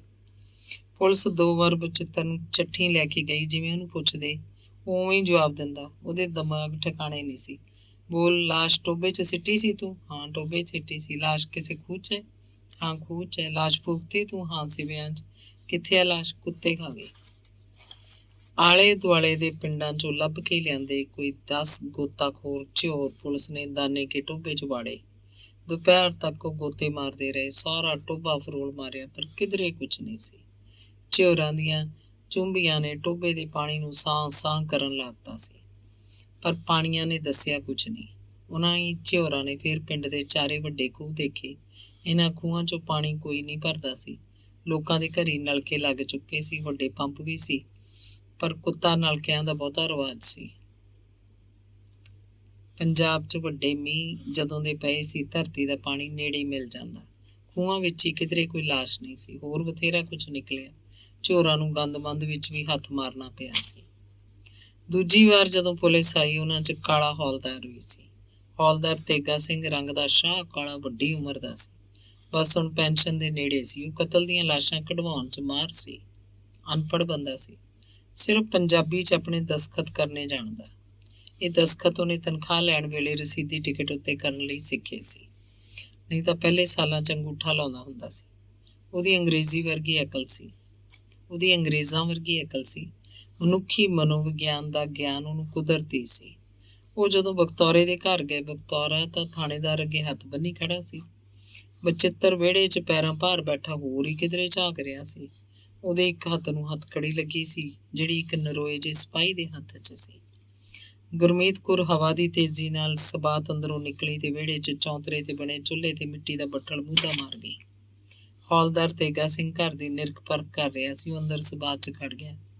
ਵਰਾਂਡੇ 'ਚ ਖੜਾ ਰਿਹਾ, ਦੇਖਦਾ ਰਿਹਾ। ਜਦੋਂ ਵਰਾਂਡੇ 'ਚ ਖੜਾ ਸੀ, ਗੁਰਮੀਤ ਕੌਰ ਇੱਕ ਵਾਰੀ ਫੇਰ ਵਿਹੜੇ ਦੇ ਚੌਂਤਰੇ ਤੇ ਗਈ। ਕੁਝ ਚਿਰ ਬੇਮਤਲਬ ਉੱਥੇ ਖੜੀ ਸੀ, ਜਿਵੇਂ ਚੌਂਤਰੇ ਤੇ ਕੋਈ ਚੀਜ਼ ਲੈਣ ਆਈ ਹੋਵੇ ਤੇ ਉੱਥੇ ਜਾ ਕੇ ਉਹਨੂੰ ਉਹ ਚੀਜ਼ ਭੁੱਲ ਗਈ ਹੋਵੇ। ਤੇਗਾ ਸਿੰਘ ਵਰਾਂਡੇ 'ਚੋਂ ਹੌਲੀ ਹੌਲੀ ਤੁਰ ਕੇ ਵਿਹੜੇ ਵੱਲ ਆ ਰਿਹਾ ਸੀ। ਨਿਗਾਹ ਉਹਦੀ ਤੀਵੀਂ ਵੱਲ ਸੀ। ਉਹਨੂੰ ਕੁਝ ਸ਼ੱਕ ਹੋ ਗਿਆ ਲੱਗਦਾ ਸੀ। ਉਹ ਵਿਹੜੇ 'ਚ ਖੜ ਕੇ ਗੁਰਮੀਤ ਕੌਰ ਵੱਲ ਝਾਕਿਆ ਤਾਂ ਉਹ ਵਰਾਂਡੇ ਨੂੰ ਤੁਰ ਪਈ। ਤੇਗਾ ਸਿੰਘ ਬੈਠਕ 'ਚ ਜਾ ਵੜਿਆ। ਬੈਠਕ ਦਾ ਲਕਾ ਤੁਕਾ ਬਾਹਰ ਕਢਵਾ ਕੇ ਉਹਨੇ ਥੱਲੇ ਤਲੀ ਦਿੱਤੀ ਦੇਖੀ। ਸ਼ਾਇਦ ਉਹ ਕਿਤੋਂ ਉੱਚਾ ਨੀਵਾਂ ਥਾਂ ਦੇਖ ਰਿਹਾ ਹੋਵੇਗਾ। ਐਵੇਂ ਹੀ ਉਹਨੇ ਸਬਾਤ ਦੇ ਵਰਾਂਡੇ ਦੀਆਂ ਤਲੀਆਂ ਨੂੰ ਦੇਖਿਆ। ਤੇਗਾ ਸਿੰਘ ਨੇ ਬੈਠਕ ਵਿੱਚੋਂ ਹੀ ਬਾਹਰ ਵਿਹੜੇ ਵੱਲ ਦੇਖਿਆ ਤਾਂ ਗੁਰਮੀਤ ਕੌਰ ਹੁਣ ਫੇਰ ਵਿਹੜੇ ਦੇ ਚੁੱਲ੍ਹੇ ਕੋਲ ਖੜੀ ਸੀ, ਦੰਦਾਂ ਥੱਲੇ ਆਪਣੀ ਉਂਗਲ ਦਿੱਤੀ ਹੋਈ। ਤੇਗਾ ਸਿੰਘ ਦੇ ਮਨ 'ਚ ਪਤਾ ਨਹੀਂ ਕੀ ਆਇਆ। ਉਹਨੇ ਪੁਲਿਸ ਨਾਲ ਤੇ ਆਏ 2 ਮਜ਼ਦੂਰਾਂ ਨੂੰ ਕਿਹਾ, ਆਹ ਚੁੱਲ੍ਹਾ ਢਾਹ ਦਿਓ, ਚੌਂਤਰੇ ਵਾਲੀ ਸਾਰੀ ਥਾਂ ਪੱਟ ਕੇ ਦੇਖੋ। ਮਜ਼ਦੂਰਾਂ ਕੋਲ ਕਈਆਂ ਸਨ, ਸੱਬਲ ਵੀ ਸੀ। ਅੰਗ 30ਵਾਂ। ਲਾਸ਼ ਮਿਲੀ ਤੋਂ ਮੁਕੱਦਮਾ ਅਦਾਲਤ 'ਚ ਪੇਸ਼ ਹੋ ਚੁੱਕਿਆ ਸੀ, ਪਰ ਪੁਲਿਸ ਕੋਲ ਬਚਿੱਤਰ ਆਪਣੇ ਬਿਆਨ ਬਦਲਦਾ ਰਹਿੰਦਾ ਸੀ। ਕਦੇ ਕੁਝ ਆਖਦਾ, ਕਦੇ ਕੁਝ। ਉਹਦਾ ਬਦਲਿਆ ਬਿਆਨ ਸੁਣ ਕੇ ਪੁਲਿਸ ਕਦੇ ਉਹਦੇ ਡੰਡਾ ਪਰੇਡ ਕਰਦੀ, ਕਦੇ ਥਾਣੇਦਾਰ ਹੱਸਣ ਲੱਗਦਾ। ਥਾਣੇਦਾਰ ਨੂੰ ਪਤਾ ਨਾ ਲੱਗਦਾ ਕਿ ਉਹ ਸੱਚਮੁੱਚ ਦਿਮਾਗ ਹਿਲਾ ਬੈਠਾ ਜਾਂ ਜਾਣ-ਬੁੱਝ ਕੇ ਕਮਲ ਕੁੱਟਦਾ। ਖੈਰ, ਅਦਾਲਤ 'ਚ ਜਿਹੜਾ ਬਿਆਨ ਉਹਨੇ ਕਲਮਬੰਦ ਕਰਾਇਆ ਉਹ ਇਹ ਸੀ ਕਿ ਉਹਦੀ ਭੈਣ ਗੁਰਮੇਲ ਕੌਰ ਨਾਲ ਰਾਮ ਸਿੰਘ ਪੁੱਤਰ ਬਦਰਾ ਸਿੰਘ ਦੇ ਨਜਾਇਜ਼ ਸਬੰਧ ਸੀ। ਇਸ ਗੱਲ ਦਾ ਘਰ 'ਚ ਕਿਸੇ ਨੂੰ ਪਤਾ ਨਹੀਂ ਸੀ। ਜਦੋਂ ਪਿਓ ਪੁੱਤ ਘਰ 'ਚ ਨਹੀਂ ਹੁੰਦੇ, ਰਾਮ ਸਿੰਘ ਰਾਤ ਬਰਾਤੇ ਚੋਰੀ ਉਹਨਾਂ ਦੇ ਘਰ ਆਉਂਦਾ ਸੀ। ਉਸ ਰਾਤ ਉਹ ਕਣਕ ਨੂੰ ਪਾਣੀ ਲਾ ਕੇ ਮੁੜਿਆ ਸੀ ਕਿ ਉਹਨਾਂ ਦਾ ਟਾਕਰਾ ਹੋ ਗਿਆ। ਰਾਮ ਸਿੰਘ ਦੇ ਹੱਥ 'ਚ ਕੋਈ ਕਾਲਾ ਜਿਹਾ ਹਥਿਆਰ ਸੀ। ਰਾਮ ਸਿੰਘ ਗੁਆਂਢੀਆਂ ਦੀ ਕੰਧ ਟੱਪਦਾ ਸੀ ਤੇ ਉਹਨੂੰ ਰੋਕਦਾ ਸੀ ਤੇ ਉਹ ਜੱਫੋ ਜੱਫੀ ਹੋਏ ਸੀ। ਜੇ ਮੈਂ ਉਹਨੂੰ ਨਾ ਮਾਰਦਾ ਤਾਂ ਉਹ ਮੈਨੂੰ ਮਾਰ ਦਿੰਦਾ। ਉਹਦੀ ਲਾਸ਼ ਉਹਨੇ ਆਪ ਹੀ ਘੜੀਸ ਕੇ ਵਿਹੜੇ ਦੀ ਚੁਰ 'ਚ ਸੁੱਟੀ ਸੀ ਤੇ ਮਿੱਟੀ ਵੀ ਆਪ ਹੀ ਪਾਈ ਸੀ। ਬਾਅਦ 'ਚ ਉਹਦੀ ਘਰ ਵਾਲੀ ਗੁਰਮੀਤ ਕੌਰ ਨੇ ਉਹਦੇ ਕਹਿਣ ਤੇ ਉੱਥੇ ਚੌਂਤਰਾ ਬਣਾ ਕੇ ਉੱਤੇ ਚੁੱਲ੍ਹਾ ਧਰਤਾ ਸੀ। ਕਿਸੇ ਜੱਟ ਨੇ ਬਚਿੱਤਰ ਦੇ ਵਿਰੋਧ 'ਚ ਗਵਾਹੀ ਨਹੀਂ ਦਿੱਤੀ, ਸਗੋਂ ਗਿੱਲ ਪੱਤੀ ਦੇ 2 ਬੰਦੇ ਹੱਕ 'ਚ ਭੁਗਤੇ। ਉਹਨਾਂ ਨੇ ਉਹੀ ਕੁਝ ਆਖਿਆ ਜਿਹੜਾ ਵਕੀਲ ਨੇ ਉਹਨਾਂ ਨੂੰ ਸਿਖਾਇਆ ਸੀ। ਤਰੀਕ ਉੱਤੇ ਬਦਰਾ ਸਿੰਘ ਦੇ ਨਾਲ ਨਾਲ ਦਲਿਤਾਂ ਦੇ ਵਿਹੜੇ ਦੇ ਕਈ ਬੰਦੇ ਜਾਂਦੇ। 3 ਬੰਦਿਆਂ ਨੇ ਡਟ ਕੇ ਗਵਾਹੀਆਂ ਦਿੱਤੀਆਂ। ਬਦਰਾ ਸਿੰਘ ਗਰੀਬ ਸੀ, ਇਸ ਕਰਕੇ ਉਹਦਾ ਵਕੀਲ ਵੀ ਕਮਜ਼ੋਰ ਸੀ। ਉਹ ਵਕੀਲ ਨੂੰ ਬਹੁਤੇ ਪੈਸੇ ਨਹੀਂ ਦੇ ਸਕਿਆ ਸੀ। ਬੜੁੱਖਿਆਂ ਵਾਲੇ ਪ੍ਰੀਤਮ ਸਿੰਘ ਨੇ ਪੈਸਿਆਂ ਨਾਲ ਬਦਰਾ ਸਿੰਘ ਦੀ ਖਾਸੀ ਮਦਦ ਕੀਤੀ ਸੀ। ਉਹ ਹਰ ਵਾਰ ਤਰੀਕ ਉੱਤੇ ਉਹਦੇ ਨਾਲ ਜਾਂਦਾ ਸੀ। ਚੱਠਿਆਂ ਤੋਂ ਆਏ ਬੰਦਿਆਂ ਨੂੰ ਹਰ ਵਾਰ ਚਾਹ ਪਾਣੀ ਵੀ ਪ੍ਰੀਤਮ ਸਿੰਘ ਹੀ ਪਿਆਉਂਦਾ। ਉਹ ਰੋਟੀਆਂ ਆਪਣੇ ਪੱਲੇ ਬੰਨ੍ਹ ਕੇ ਲਿਆਉਂਦੇ। ਜੱਟਾਂ ਦਾ ਜੱਟ ਵਕੀਲ ਪੂਰਾ ਧੜੱਲੇਦਾਰ ਬੋਲਣ ਲੱਗਦਾ ਤਾਂ ਇੱਕ ਵਾਰ ਅਦਾਲਤ ਦੇ ਕਮਰੇ 'ਚ ਛਾ ਜਾਂਦਾ। ਉਹਨੇ ਪੈਸੇ ਵੀ ਠੋਕ ਵਜਾ ਕੇ ਲਏ ਸੀ। ਕਤਲਾਂ ਦੇ ਕੇਸ ਹੀ ਲੜਦਾ। ਬਚਿੱਤਰ ਨੂੰ ਬਰੀ ਕਰਾਉਣ ਦੀ ਉਹਨੇ ਪੂਰੀ ਕੋਸ਼ਿਸ਼ ਕੀਤੀ। ਉਹ ਦਲੀਲਾਂ ਨਾਲ ਮੁਕੱਦਮੇ ਦੇ ਸਮਾਜਿਕ ਤੇ ਮਨੋਵਿਗਿਆਨਕ ਪੱਖ ਨੂੰ ਵੀ ਲੈਂਦਾ ਸੀ। ਇਹੀ ਕਾਰਨ ਸੀ ਕਿ ਬਚਿੱਤਰ ਫਾਂਸੀ ਦੀ ਸਜ਼ਾ ਤੋਂ ਬਚ ਗਿਆ। ਉਹਨੂੰ ਉਮਰ ਕੈਦ ਬੋਲ ਦਿੱਤੀ ਗਈ। ਮੁਕੱਦਮਾ 2 ਸਾਲ ਚੱਲਿਆ ਸੀ। ਦੋਵੇਂ ਧਿਰਾਂ ਚੁੱਪ ਕਰਕੇ ਬਹਿ ਗਈਆਂ। ਬਖਤੌਰੇ ਨੂੰ ਤਸੱਲੀ ਸੀ ਕਿ ਬਚਿੱਤਰ ਦੀ ਬੱਚਤ ਹੋ ਗਈ, ਫਾਂਸੀ ਤਾਂ ਨਹੀਂ ਲੱਗਿਆ, ਨਹੀਂ ਤਾਂ ਕਿਹੜੀ ਕਸਰ ਬਾਕੀ ਸੀ। ਉਹ ਅਦਾਲਤ ਵਿੱਚ ਜੱਜ ਸਾਹਮਣੇ ਹਿੱਕ ਤੇ ਹੱਥ ਮਾਰ ਕੇ ਆਖਦਾ, ਹਾਂਜੀ, ਮੈਂ ਮਾਰਿਆ ਸੀ ਰਾਮੇ ਨੂੰ। ਬਦਰੇ ਨੂੰ ਤਸੱਲੀ ਸੀ, ਬਚਿੱਤਰ 20 ਸਾਲੀ ਠੁਕਵਾ ਦਿੱਤਾ। ਇਦੋਂ ਵੱਧ ਕੀ ਹੋ ਸਕਦਾ ਸੀ। ਉਹ ਇਹ ਵੀ ਸੋਚਦਾ ਸੀ ਕਿ ਜੱਟ ਤਾਂ ਜ਼ਮੀਨਾਂ ਵਾਲੇ ਨੇ ਭਾਈ, ਉਹਨਾਂ ਕੋਲ ਪੈਸਾ ਹੈ। ਜ਼ਮੀਨ ਦੇ ਸਿਰ ਤੇ ਜਿੰਨੇ ਮਰਜ਼ੀ ਪੈਸੇ ਬਾਣੀਆਂ ਤੋਂ ਫੜ ਲੈਣ, ਉਹਨਾਂ ਨੂੰ ਇਨਕਾਰ ਨਹੀਂ ਹੁੰਦਾ ਤੇ ਮੈਂ ਗਰੀਬ ਆਦਮੀ ਕਿੱਥੋਂ ਲਾ ਦਿੰਦਾ। ਜੱਜ ਨੇ ਇਨਸਾਫ ਕੀਤਾ। 20 ਸਾਲ ਜੇਲ੍ਹ 'ਚ ਰਹਿ ਕੇ ਸਾਲੇ ਜੱਟ ਨੂੰ ਸੁਰਤ ਆਜੂ। 20 ਸਾਲਾਂ 'ਚ ਤਾਂ ਜ਼ਮਾਨਾ ਪਲਟ ਜਾਂਦਾ ਹੈ। ਕੀ ਦਾ ਕੀ ਹੋ ਜਾਂਦਾ ਹੈ। ਬਦਰਾ ਤੇ ਦਿਆਲੋ ਮੱਥੇ ਉੱਤੇ ਹੱਥ ਰੱਖ ਕੇ ਗੱਲਾਂ ਕਰਦੇ। ਜੱਟ ਨੂੰ ਫਾਹਾ ਲੱਗਦਾ। 20 ਸਾਲੀ ਹੋ ਗਈ, ਚਾਹੇ ਉਹ ਕਿੰਨੇ ਸਾਲਾਂ ਨੂੰ ਵੱਝ ਜਾਂਦਾ, ਉਹਨਾਂ ਦਾ ਰਾਮਾ ਤਾਂ ਮੁੜ ਕੇ ਮਿਲਣਾ ਨਹੀਂ। ਬਦਰਾ ਆਖਦਾ ਸੀ, ਬਚਿੱਤਰ ਬਰੀ ਹੋ ਜਾਂਦਾ ਤਾਂ ਵੀ ਕੀ ਸੀ, ਹੋ ਜਾਂਦਾ, ਆਪਾਂ ਨੂੰ ਕੀ ਸੀ, ਰਾਮਾ ਮੁੜ ਕੇ ਨਹੀਂ ਆਉਣਾ। ਧੰਨਵਾਦ।